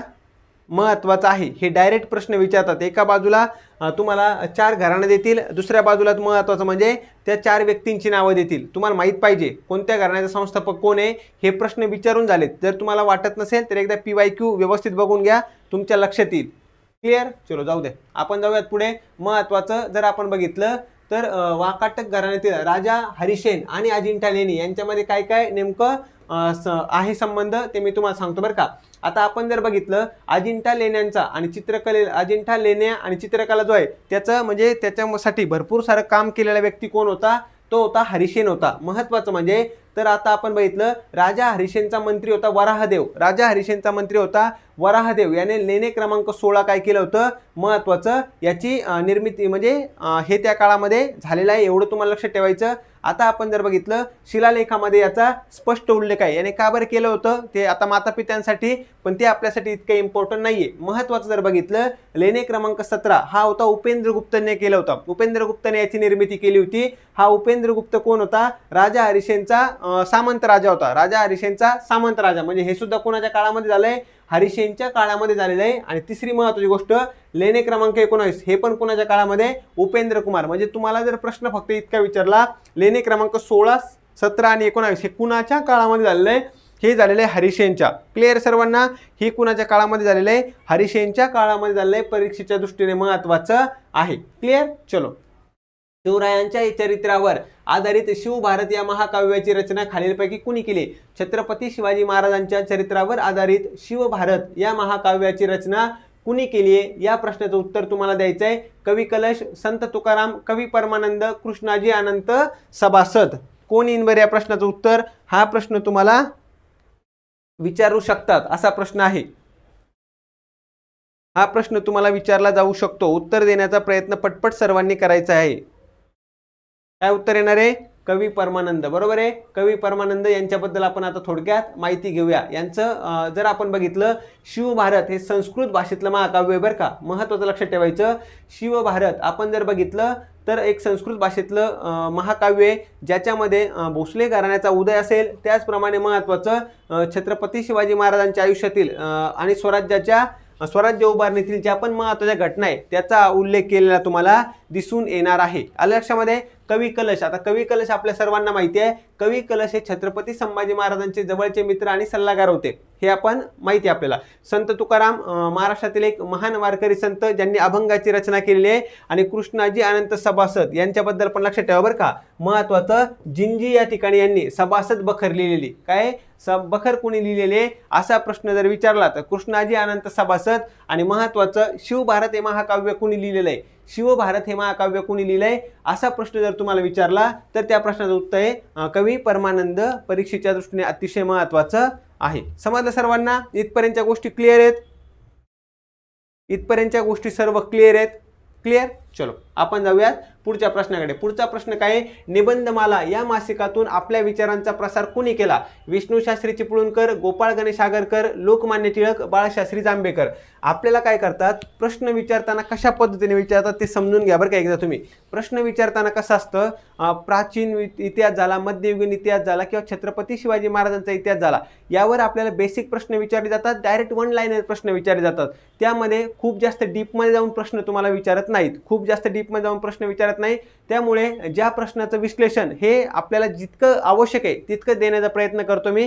कारण की आपल्याला बाकी महत्त्वाचे जे पण प्रश्न असतील ज्याच्यावर थोडंसं डीपमध्ये प्रश्न विचारण्याचा चान्स असतो ते आपण डिटेलमध्ये घेतोय. क्लिअर आहे सर्वांना? लक्षात घ्या. निबंधमाला या मासिकातून आपल्या विचारांचा प्रसार कोणी केला? विष्णूशास्त्री चिपळूणकर, गोपाळ गणेश आगरकर, लोकमान्य टिळक की बाळशास्त्री जांभेकर. सांगा बरं. या प्रश्नाचं उत्तर सर्वांनी देण्याचा एकदा प्रयत्न करायचा आहे. काय येणार आहे या प्रश्नाचं आपल्या उत्तर? काय येणार आहे? विष्णूशास्त्री चिपळूणकर हे आपलं अगदी बरोबर उत्तर आहे. विष्णूशास्त्री चिपळूणकर यांचं काय होतं? निबंधमाला होती बरं का. त्यानंतर आता आपण जर बघितलं महत्त्वाचे जे पण व्यक्ती त्यांच्याबद्दल मला आता जितकं पण आठवू शकतं समाजसुधारकांबद्दल तितकं मी एकाच प्रश्नामध्ये सर्व कव्हर करण्याचा प्रयत्न करणार आहे. म्हणजे समाजसुधारक हा टॉपिकच तुमचा मी प्रयत्न करतो पूर्ण करण्याचा. बाळशास्त्री जांभेकर यांना आपण काय म्हणतो? यांना बाळशास्त्री जांभेकर मराठी वृत्तपत्राचे जनक म्हणतो. बरोबर आहे की नाही? मराठी मराठी वृत्तपत्राचे जनक कोण आहेत? बाळशास्त्री जांभेकर यांनी कोणतं वृत्तपत्र चालू केलं होतं? 1832 मध्ये दर्पण नावाचं वृत्तपत्र चालू केलं आणि 1840 मध्ये दिग्दर्शन नावाचं मासिक चालू केलं. दिग्दर्शन नावाचं एक मासिक चालू केलेलं आहे. बरोबर आहे. आता पुढे जर आपण बघितलं तर यांचा जन्मदिवस असतो 6 जानेवारी, जो दिवस महाराष्ट्रामध्ये आपण पत्रकार दिन म्हणून साजरा करतो. कोणता? पत्रकार दिन म्हणून साजरा करतो. हे तुम्हाला माहिती असणं गरजेचं आहे. क्लिअर? आता लोकमान्य टिळक यांच्याबद्दल जास्त गोष्टी सांगण्यासारख्या. 1881 मध्ये त्यांनी काय केलं होतं? 1881 मध्ये केसरी आणि मराठा ही 2 वृत्तपत्र चालू केली. बरोबर आहे. आता मला सांगा 1893 आणि 1895 मध्ये त्यांनी काय केलं हे तुम्ही मला पटपट सांगायचं बरं का. त्यानंतर पुढे जर आपण बघितलं त्यांचे 3 महत्त्वाचे पुस्तकं ग्रंथ तुम्हाला लक्षात ठेवायचे. एक आहे ओरायन, त्यानंतर आहे ओरायन झालं, त्याच्यानंतर गीता रहस्य आणि the Arctic home in Vedas. बरोबर आहे. गीता रहस्यमध्ये त्यांनी कर्मयोगाची माहिती सांगितलेली. कशाची? कर्मयोगाची माहिती सांगितली. हे पण तुम्ही लक्षात ठेवायचं. आता ते आपण जाऊयात पुढे. आता पुढे जर बघितलं लोकमान्य टिळकांनी 1916 मध्ये होम रूल चळवळ सुरू केली होती. होम रूल चळवळ चालू केली होती. महत्वाचं आहे, एक महत्वाचे जहाल नेते म्हणून कुणाला ओळखतो आपण? लोकमान्य टिळकांना. त्याचप्रमाणे राजकीय सुधारणा अगोदर केल्या पाहिजे. राजकीय सुधारणा अगोदर हे त्यांचं मत होतं. क्लिअर आहे. आणि भारतीय असंतोषाचे जनक कुणाला म्हटलं जातं? लोकमान्य टिळकांना. त्यांना असं कोण म्हटलं होतं? व्हॅलेंटिन चिरोल म्हटलं होता. कोण म्हटलं होतं? व्हॅलेंटिन चिरोल, एक ब्रिटिश पत्रकार. हे पण तुम्हाला माहिती असणं गरजेचं आहे. क्लिअर सर्वांना? इथपर्यंत समजलं तर महत्वाचं. 1993 ला त्यांनी गणेशोत्सव चालू केला. 1893 ला त्यांनी गणेशोत्सव चालू केला आणि 1895 मध्ये छत्रपती शिवाजी महाराजांची शिवजयंती त्यांनी चालू केलेला आपल्याला दिसून येणार आहे. हे पण सर्व समजलं. लोकमान्य टिळक कधीही काँग्रेसचे अध्यक्ष नव्हते. कधीही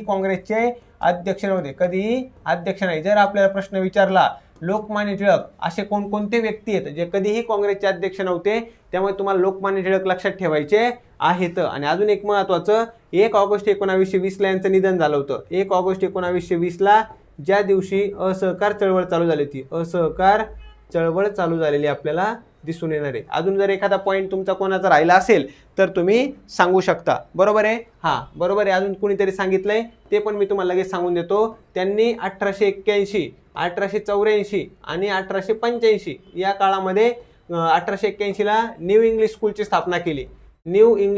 स्थापना केली.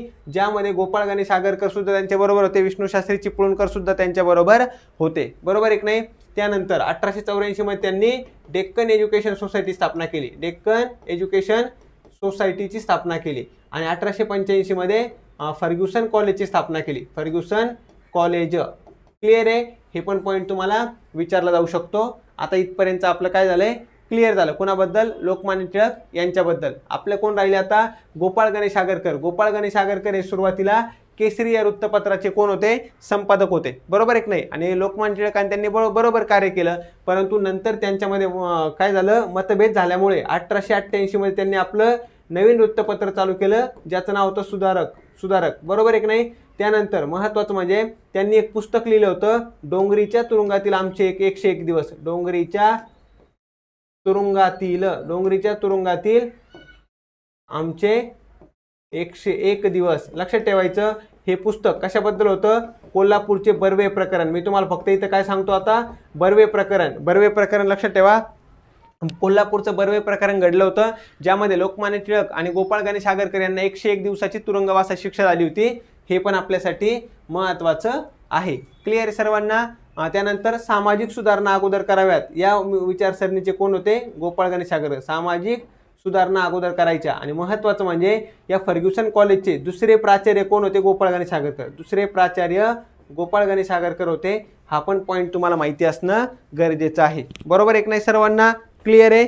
चलो, हे सर्व पॉईंट लक्षात ठेवा बरं का, कारण की परीक्षेला आपल्याला डायरेक्ट विचारले जातात, डायरेक्ट आपल्याला विचारतात, म्हणजे विचारतात. जे पण सुधारक आहे, महत्त्वाचे समाज सुधारक आहेत त्यांच्याबद्दलचे पॉईंट्स तुम्हाला माहीत पाहिजे. अजून काही समाज सुधारक आहे त्यांच्याबद्दल पण मी तुम्हाला लगेच सांगून देतो, म्हणजे या गोष्टी आपल्या क्लिअर होतील. भाऊ दाजी लाड, भाऊ दाजी लाड यांच्याबद्दल जर प्रश्न विचारला तर काय काय तुम्हाला सांगता आलं पाहिजे.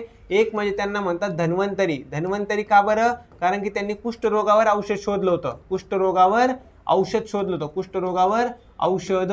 क्लिअर आहे? त्यानंतर महत्वाचं बॉम्बे असोसिएशन. बॉम्बे असोसिएशनशी संबंधित होते बरं का. कोण? भाऊ दाजी लाड. त्याचप्रमाणे तुम्हाला लक्षात ठेवायचं ईस्ट इंडिया असोसिएशन जे आहे, ईस्ट इंडिया असोसिएशन ज्याची स्थापना केली होती दादाभाई नौरोजी यांनी लंडनला, त्याच्या मुंबई शाखेचे पहिले अध्यक्ष, त्या मुंबई शाखेचे पहिले अध्यक्ष कोण होते? तर हे होते भाऊ दाजी लाड. यांच्यावर सुद्धा तुम्हाला प्रश्न काय केला जाऊ शकतो?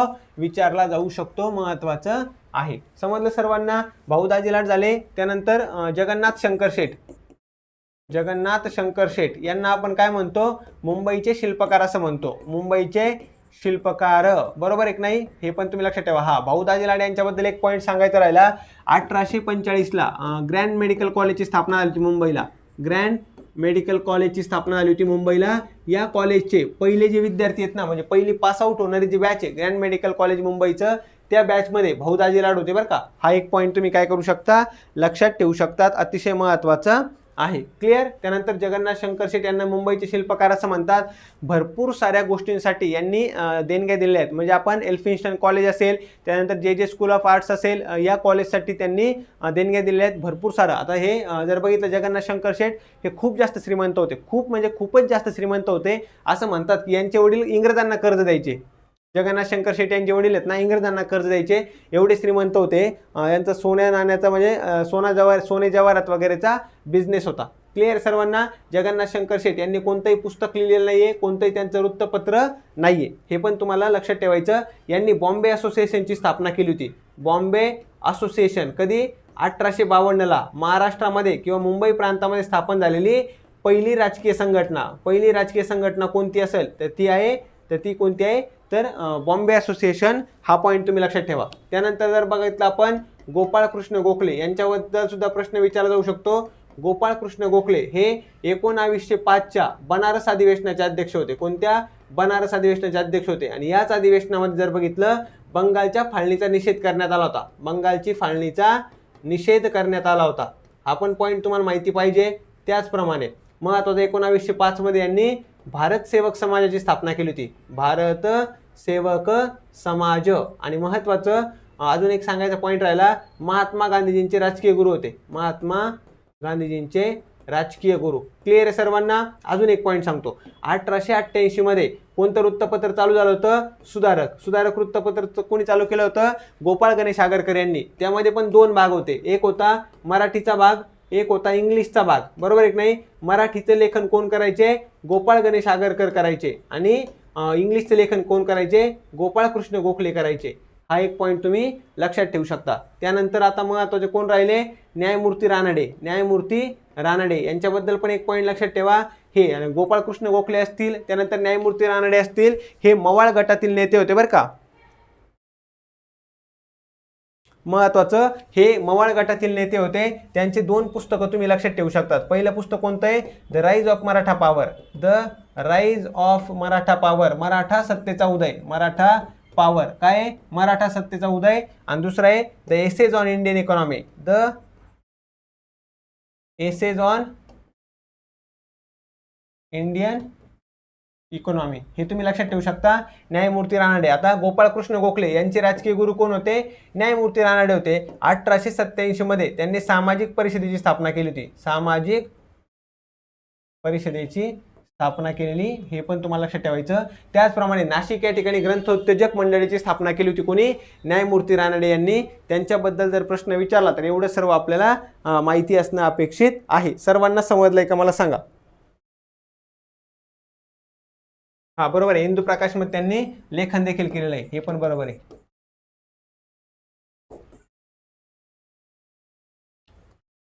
क्लिअर? चलो, आता मला सांगा, हे सर्वांना इथपर्यंत समजलेलं आहे का?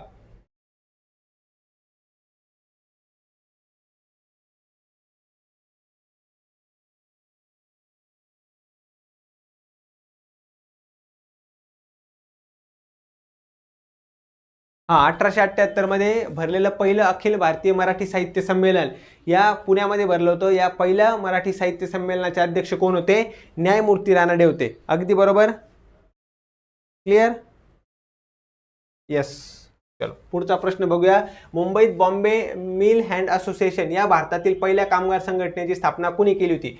मुंबईमध्ये बॉम्बे मिल हँड्स असोसिएशन या भारतातील पहिल्या कामगार संघटनेची स्थापना कुणी केली होती? श्रीपाद अमृत डांगे, नारायण मेघाजी लोखंडे, नारायण मल्हार जोशी, डॉक्टर बाबासाहेब आंबेडकर. काय येईल आपल्या या प्रश्नाचं उत्तर? सर्वांनी सांगा.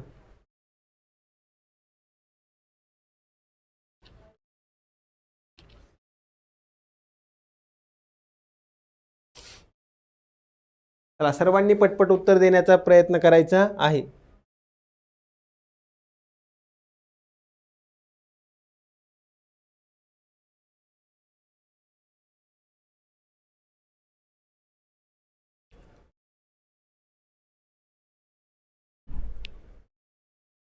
भाऊ दाजी लाड यांचं प्रभाकर. नाही नाही नाही नाही, प्रभाकर वृत्तपत्र भाऊ महाजन यांचं होतं. प्रभाकर हे वृत्तपत्र जे आहे ना, हे भाऊ महाजन यांचं होतं. भाऊ महाजन, लक्षात ठेवा. भाऊ महाजन आणि भाऊ दाजी लाड यांच्यामध्ये फरक आहे. प्रभाकर कुणाचं होतं? भाऊ महाजन. आणि याच्यामध्येच शतपत्रे लिहिली होती. शतपत्रे लिहिली होती कुणी? लोकहितवादी यांनी. हे वेगळे लोकहितवादी यांनी लिहिली होती. भाऊ महाजन आणि भाऊ दाजी लाड हे वेगळे व्यक्ती आहे. क्लिअर आहे? ओके ओके, पाठवतो मी तुम्हाला ते कालचा घटनानुक्रम पाठवतो मी तुम्हाला. यस, समजलं सर्वांना? हे वेगळ्या गोष्टी बरं का, लक्षात ठेवा. चलो काय करूया आता आपण? प्रश्नाचं उत्तर काय? आपल्या सर्वांनी उत्तर बरोबर दिलेलं आहे. आता महत्त्वाचं लक्षात ठेवायचं, नारायण मेघाजी लोखंडे यांनी मुंबईमध्ये बॉम्बे मिल हँड्स असोसिएशन नावाची संघटना स्थापन केली. भारतातील पहिली कामगार संघटना. आता या संघटनेचा उद्देश काय असणार आहे? महत्त्वाचं लक्षात ठेवायचं, कामगारांचे प्रश्न सोडवण्यासाठी महत्त्वाची कामगिरी केली आणि रविवारी जी सुट्टी मिळते तर या रविवारी सुट्टीचा लढा देखील त्यांनी यशस्वी केलेला आहे. कामगारांचे प्रश्न म्हणजे काय? अगोदरच्या काळामध्ये जर तुम्ही बघितलं तर पहिला फॅक्टरी ऍक्ट आला होता 1881ला. 1881ला पहिला फॅक्टरी ऍक्ट आला होता रिपनच्या काळामध्ये. आणि त्याच्या अगोदर जर आपण बघितलं, कामगारांची परिस्थिती अतिशय वाईट होती. कामगारांची परिस्थिती अतिशय वाईट म्हणजे अतिशय वाईट होती. त्यामध्ये कामाचे तास अजिबात निश्चित नव्हते. 12 तास, 15 तास, 16 तास, 18 तास कामगारांना काम करावं लागायचं. त्याचबरोबर तिथं ज्या ठिकाणी ते राहायचे ना, तिथं अजिबात व्यवस्था चांगली नव्हती. एकदम खराब अवस्थेमध्ये राहावं लागायचं. त्यातून कामगारांना वेगवेगळ्या प्रकारचे आजार व्हायचे. कामगारांचा तर प्रश्न वाईटच होता. त्याचबरोबर महिला कामगार असेल, बाल कामगार असेल, यांचा पण प्रश्न वाईट होता. म्हणजे बाल कामगारांचे सुद्धा कामाचे तास फिक्स नव्हते. आता 12 वर्षाचा 13 वर्षाचा मुलगा आहे ना, त्याला सुद्धा किती पण तास काम करावं लागायचं. सुट्टी नावाचा विषय नव्हता. व्यवस्थित खायला वगैरे मिळत नव्हतं. आणि महत्त्वाचं म्हणजे काय, धोकादायक जे मशिनरी असतील त्याचा सुद्धा काही विषय नव्हता. म्हणजे धोकादायक मशिनरीवर काम करायला लावायचं. आणि एखाद्याला इजा झाली, जखमी झाला तर त्याचा खर्च कोणत्याही प्रकारे कुणीही मालक वगैरे कुणी करत नव्हते. म्हणजे कामगारांची अतिशय वाईट परिस्थिती होती. मग त्यावर त्यासाठी सर्वात जास्त काम करणारे व्यक्ती कोण आहेत? नारायण मेघाजी लोखंडे, ज्यांनी बॉम्बे मिल हँड्स असोसिएशनची स्थापना केली होती. मुंबईमध्ये कामगारांचे प्रश्न सोडवण्यासाठी स्थापन केलेली भारतातली पहिली कामगार संघटना. यांनी काय काय यशस्वी केलं? कामगारांसाठी रविवारची सुट्टी, कामाचे निश्चित तास आणि दुपारी जेवणासाठी अर्धा तास सुट्टी. अशा प्रकारे हे सर्व प्रश्न त्यांनी सोडवलेले आहेत. आपण जर बघितलं, महत्त्वाचं श्रीपाद अमृत डांगे. श्रीपाद अमृत डांगे कोण होते? भारतातील साम्यवादी आणि कामगार चळवळीतील प्रमुख नेते होते. भारतातील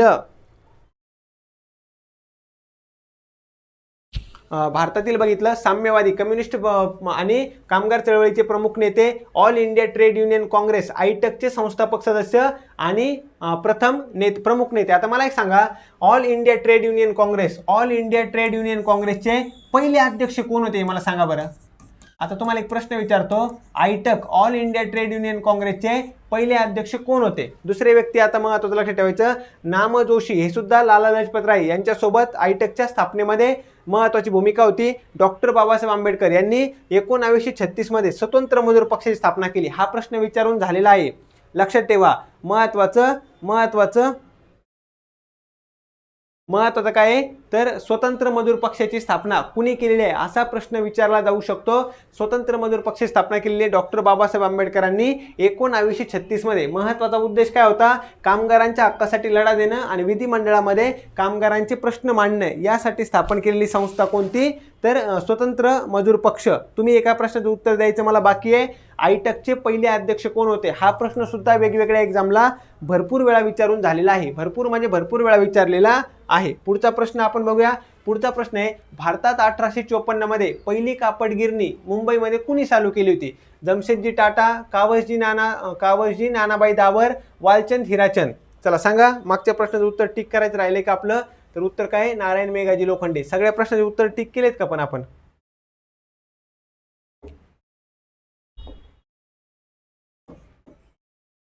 परत तुम्हाला हे रिपीट लेक्चर बघताना काही जणांना हे विसरू शकतं.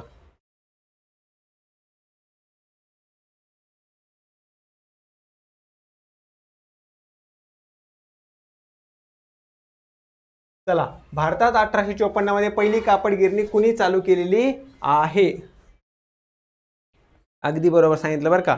एक उत्तर आलेलं आहे बरोबर आपल्या मगाशीच्या प्रश्नाचं.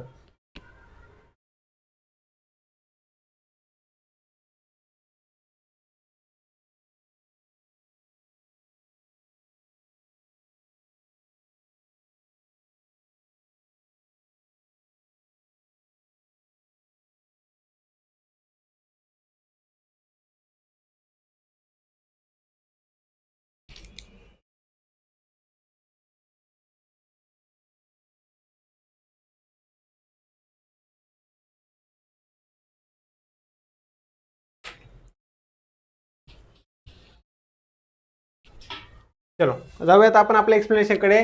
सगळ्यात पहिल्यांदा लक्षात ठेवायचं महत्वाचं काय?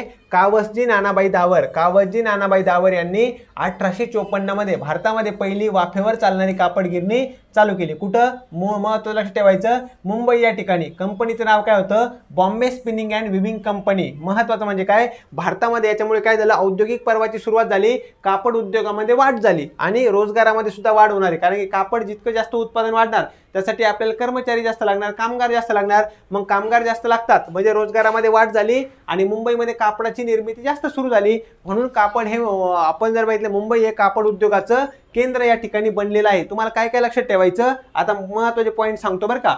तुम्हाला प्रश्न विचारतील भारतातली पहिली यशस्वी वाफेवर चालणारी कापड गिरणी कुणी चालू केली होती? कावसजी नानाबाई दावर यांनी चालू केली होती. त्यानंतर भारतीय उद्योगाचे जनक कुणाला म्हणलं जातं? जमशेदजी टाटा. लोह आणि पोलाद उद्योगाची पायाभरणी कोणी केली? जमशेदजी टाटा यांनी. टिस्को स्टील, टाटा स्टील नावाची त्यांनी कंपनी चालू केली होती. आता आपण जर बघितलं वालचंद हिराचंद यांनी महत्वाचं जहाज बांधणी सिंधिया स्टीम नेव्हिगेशन नावाची कंपनी चालू केली होती. ऑटोमोबाईल आणि विमान बांधणी या क्षेत्रामध्ये यांचं कार्य आहे. आणि जगन्नाथ शंकर शेठ यांच्याविषयी मी तुम्हाला ऑलरेडी सांगितलेलं आहे. मुंबईचे शिल्पकार त्यांना म्हणतात. बॉम्बे असोसिएशनची ज्यांनी स्थापना केली असे व्यक्ती कोण होते? जगन्नाथ शंकर शेठ होते. तुम्हाला लक्षात ठेवायचं आहे. समजलं सर्वांना? क्लिअर आहे? चलो तर आपलं उत्तर काय येणार या ठिकाणी? पर्याय क्रमांक 2 हे असेल करेक्ट उत्तर. चलो पुढे जाऊयात आपण. पुढचा प्रश्न आहे कोणता? संसदेच्या दोन्ही सभागृहाच्या संयुक्त बैठकीचं अध्यक्षस्थान कोण भूषवतं? राष्ट्रपती, उपराष्ट्रपती, पंतप्रधान, लोकसभेचे सभापती.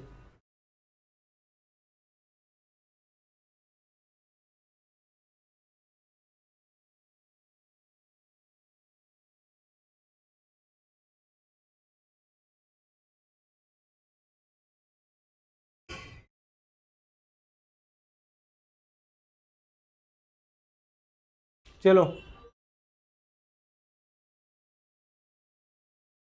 आलं लक्षामध्ये? आता तुम्हाला मी सांगतो संयुक्त बैठक म्हणजे काय, जॉईंट सिटिंग म्हणजे काय असतं. संयुक्त बैठक किंवा जॉईंट सिटिंग ज्या वेळेस लोकसभा आणि राज्यसभा काय होतं, ज्यावेळेस लोकसभा आणि राज्यसभा म्हणजे संसदेचे 2 सभागृह आहेत, एक आहे लोकसभा आणि एक राज्यसभा, ज्यावेळेस ज्यांच्यामध्ये काही मतभेद होतात, ज्यावेळेस त्यांच्यामध्ये मतभेद होतात आणि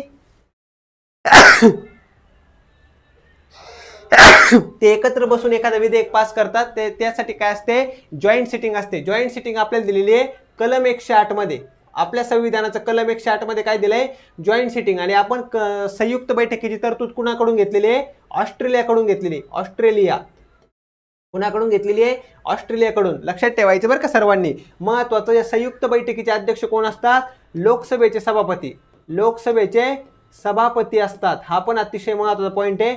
म्हणजे लोकसभा अध्यक्ष जे आपण म्हणतो ना, जर एखादी संयुक्त बैठक बसली तर त्याच्या अध्यक्षस्थानी कोण असणार आहे? लोकसभा अध्यक्ष. आता दुसरा पॉईंट तुम्हाला लक्षात ठेवायचा की जर लोकसभेचे अध्यक्ष किंवा लोकसभा सभापती हजर नसले तर मग अध्यक्ष कोण असतं?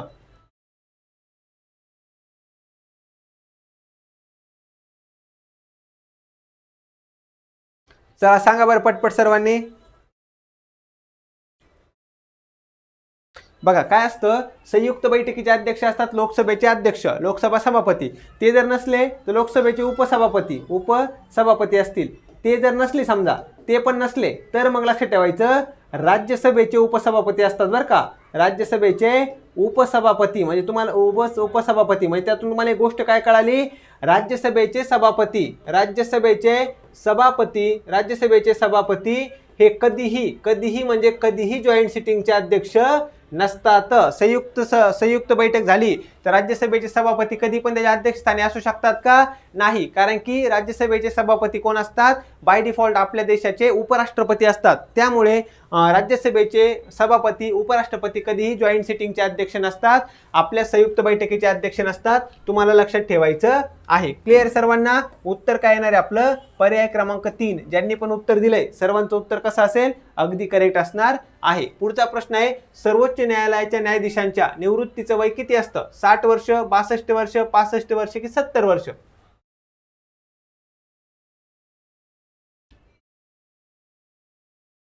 काय येईल बरं उत्तर? लक्षात ठेवा, आपल्याकडे कसं, आपल्याकडे जर बघितलं एकेरी न्याय व्यवस्था आहे बरं का. एकेरी न्याय व्यवस्था कशाला म्हणतात ते पण सांगतो. न्याय व्यवस्था लक्षामध्ये सगळ्यात पहिल्यांदा काय आपल्याकडे सर्वोच्च न्यायालय आहे. त्याच्यानंतर जर बघितलं त्याच्यानंतर आहे आपल्याकडे उच्च न्यायालय आणि सगळ्यात खाली जर आपण बघितलं आपल्याकडे काय कनिष्ठ न्यायालय आहे. काय? कनिष्ठ न्यायालय. हे तुम्हाला लक्षात ठेवणं गरजेचं आहे. आता सर्वोच्च न्यायालय जर बघितलं तर महत्त्वाचं कलम 124 ते 147 यामध्ये कशाची तरतूद आहे? सर्वोच्च न्यायालयाची. कलम 214 ते 231 याच्यामध्ये कशाची तरतूद आहे? उच्च न्यायालयाची. आणि कलम 233 ते 237 याच्यामध्ये कशाची तरतूद आहे?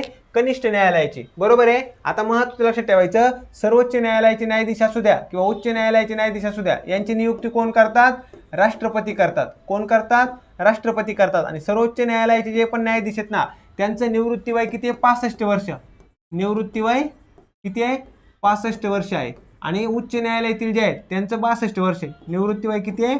62 वर्ष. क्लिअर सर्वांना? अगदी बरोबर सांगितलेलं आहे. अतिशय महत्त्वाचा पॉईंट आहे. पुढचा पण एक पॉईंट तुम्हाला मी सांगतो. कलम 226 आणि कलम 32 तुम्हाला लक्षात ठेवायचं. कोणतं? कलम 32 आणि कलम 226. कलम 32 आणि कलम 226. कलम 32 नुसार काय आहे की आपल्या मूलभूत हक्कांचं उल्लंघन झालं तर आपण डायरेक्ट कुठे जाऊ शकतो? सुप्रीम कोर्टामध्ये जाऊ शकतो. मूलभूत हक्कांच्या उल्लंघन झालं तर मूलभूत हक्क परत प्राप्त करून घेण्यासाठी कलम 32 नुसार आपण जाऊ शकतो सुप्रीम कोर्टामध्ये. कलम 226 नुसार आपण जाऊ शकतो हायकोर्टमध्ये. लक्षात ठेवा बरं का. कलम 32 आणि कलम 226 याच्यामध्ये सुद्धा तुम्हाला काय केला जाऊ शकतो? प्रश्न विचारला जाऊ शकतो. कलम 32 हे सुप्रीम कोर्टचं आहे, सर्वोच्च न्यायालयाचं आहे. आणि कलम 226 हे हायकोर्टचं म्हणजे उच्च न्यायालयाचं आहे. आणि कलम 32ला भारतीय राज्यघटनेचा आत्मा असं म्हणतात. डॉक्टर बाबासाहेब आंबेडकर काय म्हणले ते? भारतीय राज्यघटनेचं हृदय आणि आत्मा म्हणजे कोणतं कलम आहे? तर ते आहे कलम 32. याच्यामध्ये काय आहेत? रीट्स आहेत. आता एखाद्याच्या मूलभूत हक्काचं उल्लंघन झालं तर आपण डायरेक्ट कुठे जाऊ शकतो? सुप्रीम कोर्टामध्ये जाऊ शकतो. म्हणजे इतकी जास्त पॉवर दिलेली आहे कोणत्या? या कलम 32 नुसार प्रत्येक नागरिकाला मूलभूत हक्कांच्या संबंधी. आलं लक्षामध्ये? हा पॉईंट तुमच्यासाठी काय अतिशय महत्त्वाचा आहे. उत्तर आपलं येणार आहे पर्याय क्रमांक 3, 65 वर्ष. समजलं सर्वांना? क्लिअर आहे? आता सुप्रीम कोर्टामध्ये किती न्यायाधीश असायला पाहिजे? हे कोण ठरवतं? संसद ठरवते बरं का. सुप्रीम कोर्टामध्ये किती न्यायाधीश असायला पाहिजे हे संसद ठरवतं. उच्च न्यायालयाच्या न्यायाधीशांची संख्या ठरवण्याचा अधिकार कोणाला आहे? राष्ट्रपतींना आहे. हे 2 पॉईंट सुद्धा तुम्ही काय करू शकता? लक्षात ठेवू शकतात, कारण की यावर प्रश्न हा 100% विचारला जाण्याची शक्यता आहे.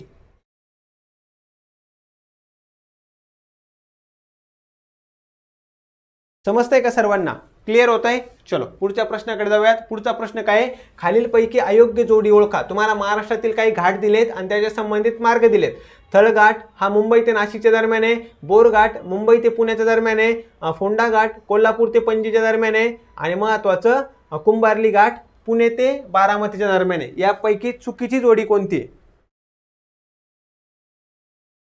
बघा, दिवाणी खटला आणि फौजदारी खटला याच्यामध्ये काय फरक आहे? दिवाणी जे पण खटले असतात ना, दिवाणी खटले किंवा दिवाणी न्यायालयाचं काम काय असतं? लग्न झालं, घटस्फोट झालं, त्याच्यानंतर कुणी कुणाची फसवणूक केली, आर्थिक व्यवहाराचे प्रॉब्लेम असतील, तर हे सगळे खटले कोणत्या न्यायालयामध्ये जातात? दिवाणी न्यायालयामध्ये जातात. कुठं कोणत्या न्यायालयामध्ये जातात? दिवाणी न्यायालयामध्ये. घटस्फोटाची केस असेल कुणाची, त्यानंतर आपण पोटगीची केस असेल कुणाची, त्यानंतर लग्नाविषयी काही प्रश्न असतील, त्यानंतर एखाद्याने काय केलं, कुणाची फसवणूक, पैशामध्ये आर्थिक फसवणूक केली, बरोबर आहे की नाही? आलं लक्षामध्ये? हे सर्व खटले कोणत्या न्यायालयात लढले जातात? दिवाणी न्यायालयात लढले जातात. आणि फौजदारी न्यायालय म्हणजे काय? समजा एखाद्याचा खून झाला, बरोबर, एखाद्याचा खून झाला, एखाद्या ठिकाणी दरोडा पडला, या ज्या प्रकारच्या केसेस आहेत, हे खटले कुठे लढले जातात? हे खटले लढले जातात फौजदारी न्यायालयात. समजलं? क्लिअर आहे? इथपर्यंत सर्वांना समजलेलं आहे का? सर्वांनी सांगायचं आहे. चला, उत्तर सर्वांनी बरोबर दिलं. महाराष्ट्रातील जितके पण महत्त्वाचे घाट आहेत ते मी त्या ठिकाणी काय केले, सांगितलेले आहेत, घेतलेले आहेत. तुम्ही यातला प्रश्न तुम्हाला डायरेक्ट विचारला जाऊ शकतो, हे मात्र सर्वांनी लक्षात घ्या. आलं लक्षामध्ये? कसारा घाट किंवा थळघाट लक्षात घ्या बरं का. सगळ्यात पहिल्यांदा कोणता आहे? कसारा घाट किंवा थळघाट आहे. हा प्रामुख्याने मुंबई ते नाशिक या दोन शहरांना जोडतो. बोरघाट हा मुंबई ते पुण्यांना जोडतो. कोणाला? बघा, कसारा किंवा थळघाट हा मुंबई ते नाशिकला जोडतो. बोरघाट हा मुंबई ते पुण्याला जोडतो. माळशेज जर घाट बघितला आपण, कल्याण ते अहमदनगर म्हणजे आज अहिल्यानगर, कल्याण ते अहिल्यानगर यांना जोडणारा घाट कोणता आहे? माळशेज घाट. त्यानंतर आपण बघितलं नाणे घाट हा जुन्नर ते कल्याणला जोडतो. जुन्नर ते कल्याणला.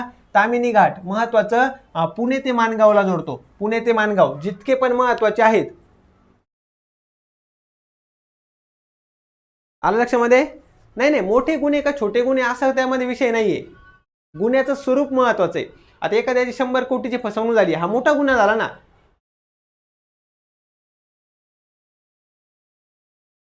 क्लिअर आहे? बघा, कसारा घाट हा कसारा किंवा थळघाट जो आहे हा मुंबई ते नाशिकच्या दरम्यान आहे. बोरघाट हा मुंबई ते पुण्याच्या दरम्यान आहे. माळशेज घाट कल्याण ते अहमदनगर. त्यानंतर नाणे घाट जुन्नर ते कल्याण. तामिनी घाट पुणे ते माणगावच्या दरम्यान आहे. त्यानंतर महत्वाचं कोणकोणता प्रश्न विचारला जातो बघा. फोंडा घाट हा कोल्हापूर ते पणजीच्या दरम्यान आहे. फोंडा घाट कोणाच्या दरम्यान आहे? कोल्हापूर ते पणजी. आंबोली घाट सावंतवाडी ते बेलगावच्या दरम्यान आहे. त्यानंतर महत्वाचं कोणतं आहे? आपला खंबाटकी एक महत्वाचा आहे. पुण्यावरून सातारा, पुणे ते सातारा कोणता आहे? खंबाटकी घाट आहे. आता नेमकं याच्याबद्दल एक खूप छान ट्रिक होती माझ्याकडे. सगळे घाट एका ज्याच्यात, पण मी विसरलो. आता मी जर पुढे एखाद्या वेळेस मी प्रश्न घेतला ना, ती ट्रिक मी शोधून ठेवल आणि तुम्हाला नक्की सांगेल. कुंभार्ली घाट कराड ते चिपळूणच्या दरम्यान. आंबेनळी घाट महाबळेश्वर ते पोलादपूरच्या दरम्यान. वरंदा घाट हा भोर ते महाडच्या दरम्यान आहे. लक्षात ठेवा सर्वांनी. क्लिअर? चलो, आता आपल्याला कोणतं चुकलं होतं? यामधलं कुंभार्ली घाट कुठं दिलाय? कराड ते चिपळूणच्या दरम्यान दिलाय. त्यामुळे आपलं विधान 4 काय असायला पाहिजे होतं? हे विधान चुकलेलं आहे. लक्षात घ्या बरं का सर्वांनी. थळघाट बरोबर आहे, बोरघाट बरोबर आहे, फोंडा घाट सुद्धा बरोबर आहे.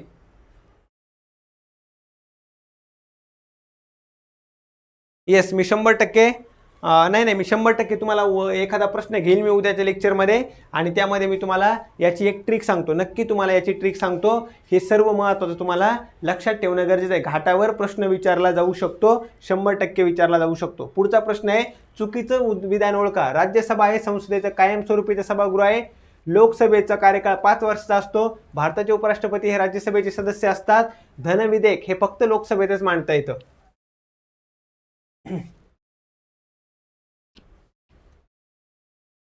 चलो.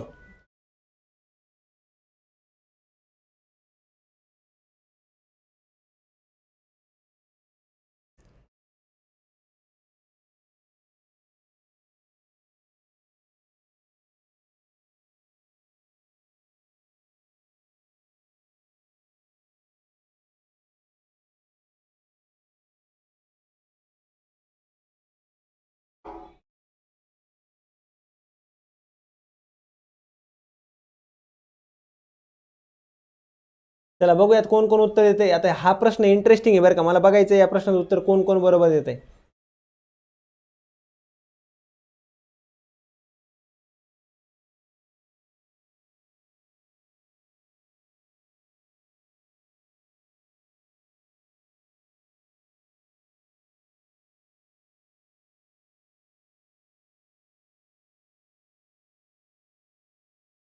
आलं लक्षामध्ये. आता सगळ्यात पहिल्यांदा राज्यसभा हे संसदेचं कायमस्वरूपीचं सभागृह आहे का, हे अगदी बरोबर आहे. संसदेमध्ये असतात दोन सभागृह, संसदेमध्ये दोन सभागृह, एक आहे राज्यसभा आणि दुसरं आहे कोणतं, एक आहे राज्यसभा आणि दुसरं आहे लोकसभा. लोकसभेचा कार्यकाळ किती असतो, 5 वर्षांचा. लोकसभेच्या सदस्यांचा कार्यकाळ किती असतो, 5 वर्षाचा. राज्यसभा कसं आहे, कायमस्वरूपीचं सभागृह किंवा आपण स्थायी सभागृह असं म्हणू शकतो. दर 2 वर्षांनी यातले किती जण रिटायर होतात, 1/3 1/3 रिटायर होतात. आणि महत्त्वाचं म्हणजे यांच्या सदस्यांचा कार्यकाळ किती असतो, सदस्यांचा कार्यकाळ असतो 6 वर्षाचा. हे पण मी तुम्हाला ऑलरेडी सांगितलंय.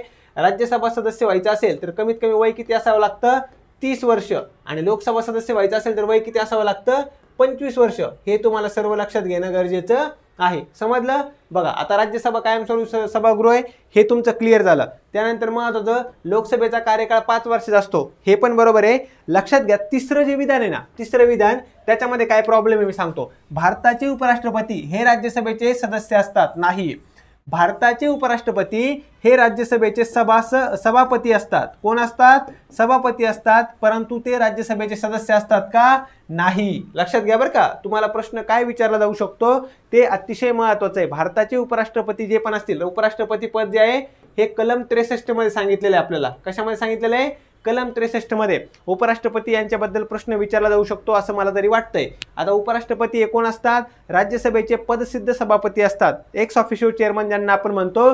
परंतु ते राज्यसभेचे सदस्य असतात का, ते राज्यसभेचे सदस्य नसतात. हे विधान काय झालं, चुकलेलं आहे. धनविधेयक हे फक्त लोकसभेमध्ये मांडता येतं का, हे अगदी बरोबर आहे. मनी बिल फक्त आणि फक्त कुठं मांडता येतं, लोकसभेमध्येच मांडता येतं. लक्षात ठेवा. क्लिअर. हा एक प्रश्न आपला अतिशय महत्त्वाचा होता. पुढचा प्रश्न आहे का, यस. महाराष्ट्रातील शिखरांचा त्यांच्या उंचीनुसार उतरता क्रम लावा. महाबळेश्वर, कळसुबाई, साल्हेर, हरिश्चंद्रगड. कळसुबाई, साल्हेर, महाबळेश्वर, हरिश्चंद्रगड. कळसुबाई, हरिश्चंद्रगड, साल्हेर, महाबळेश्वर. साल्हेर, कळसुबाई, हरिश्चंद्रगड, महाबळेश्वर. चलो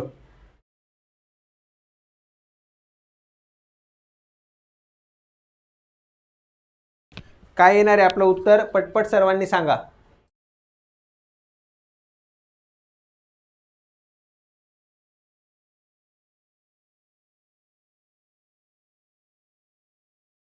चलो बघून घेऊयात आपण लगेच या प्रश्नाचं उत्तर काय. सगळ्यात पहिल्यांदा जर आपण बघितलं, महाराष्ट्रातील सर्वात उंच शिखर कोणतं आहे, कळसुबाई. हे आपल्या सर्वांना माहिती बरं का. कळसुबाई हे महाराष्ट्रातील सर्वात उंच शिखर आहे, ज्याची उंची आहे 1646 मीटर.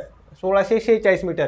त्यानंतर साल्हेर. साल्हेर हे दुसरं उंच शिखर आहे. महत्त्वाचं लक्षात ठेवायचं, 1567 मीटर ज्याची उंची आहे, 1567. त्यानंतर आहे महाबळेश्वर, हे प्रसिद्ध हिल स्टेशन आहे, ते आहे 1438 मीटर. आणि सगळ्यात शेवटी हरिश्चंद्रगड हे आहे. हरिश्चंद्रगड हे 1422. म्हणजे आत्ता जी आपल्याला यादी दिलेली आहे किंवा लिस्ट विचारली होती त्यामध्ये लक्षात ठेवायचं, कळसुबाई, साल्हेर, महाबळेश्वर, हरिश्चंद्रगड. कळसुबाई, साल्हेर, कळसुबाई, साल्हेर, महाबळेश्वर, हरिश्चंद्रगड हे आपलं उत्तर यायला पाहिजे होतं. आणि बहुतेक कसा मी हसतो नावाची एक ट्रिक पण आहे बरं का. कसा मी हसतो याच्यावरून पण आपल्याला, कसा मी हसतो यावरून सुद्धा तुम्ही काय करू शकता, उत्तर शोधू शकता. महाराष्ट्रातील शिखर आणि त्यांचा क्रम जर विचारला, आपल्याला उतरता क्रम विचारला होता, म्हणजे ज्याची उंची सर्वात जास्त आहे त्याला अगोदर घ्यायचं होतं अशा पद्धतीने. आणि आपलं उत्तर काय, पर्याय क्रमांक 2 हे अतिशय महत्त्वाचं आहे. आलं लक्षामध्ये. चला मला असं वाटतंय प्रश्न या ठिकाणी आपले संपलेले आहेत. सर्वांना लेक्चर कसं वाटलंय,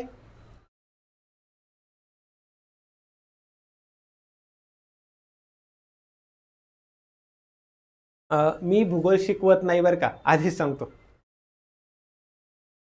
चलो सर्वांना लेक्चर कसं वाटलंय, अशीच प्रॅक्टिस अजून आपण 2-3 दिवस घेणारे, भरपूर प्रॅक्टिस घेणारे तुमची. त्यामुळे सर्वांनी दररोज लेक्चर बघत चला, शक्यतो लाईव्ह लेक्चर बघा, म्हणजे तुम्हाला सर्व गोष्टी इथं क्लिअर होत जातील. क्लिअर आहे सर्वांना, इथपर्यंत सर्व समजलंय. चलो आपण काय करूयात, आजच्या लेक्चरमध्ये याच ठिकाणी आपण थांबणार आहे. उद्याच्या लेक्चरमध्ये परत भेटणार आहे आपण. उद्या सर्वांनी परत जॉईन करायचं आहे. रिव्हिजन करणं हा सर्वात बेस्ट ऑप्शन आहे. रिव्हिजन करणं हा सर्वात बेस्ट ऑप्शन आहे. सर्वांनी लक्षात घ्यायचं, रिव्हिजन महत्त्वाचं, आपण भरपूर करून घेणार आहे, त्यामुळे काहीच टेन्शन नाही. येस, चलो, थँक्यू सो मच. ज्योती मॅडम, मी ग्रुपवर मेसेज टाकणार आहे तसा लेक्चरबद्दल. चलो, थँक्यू सो मच.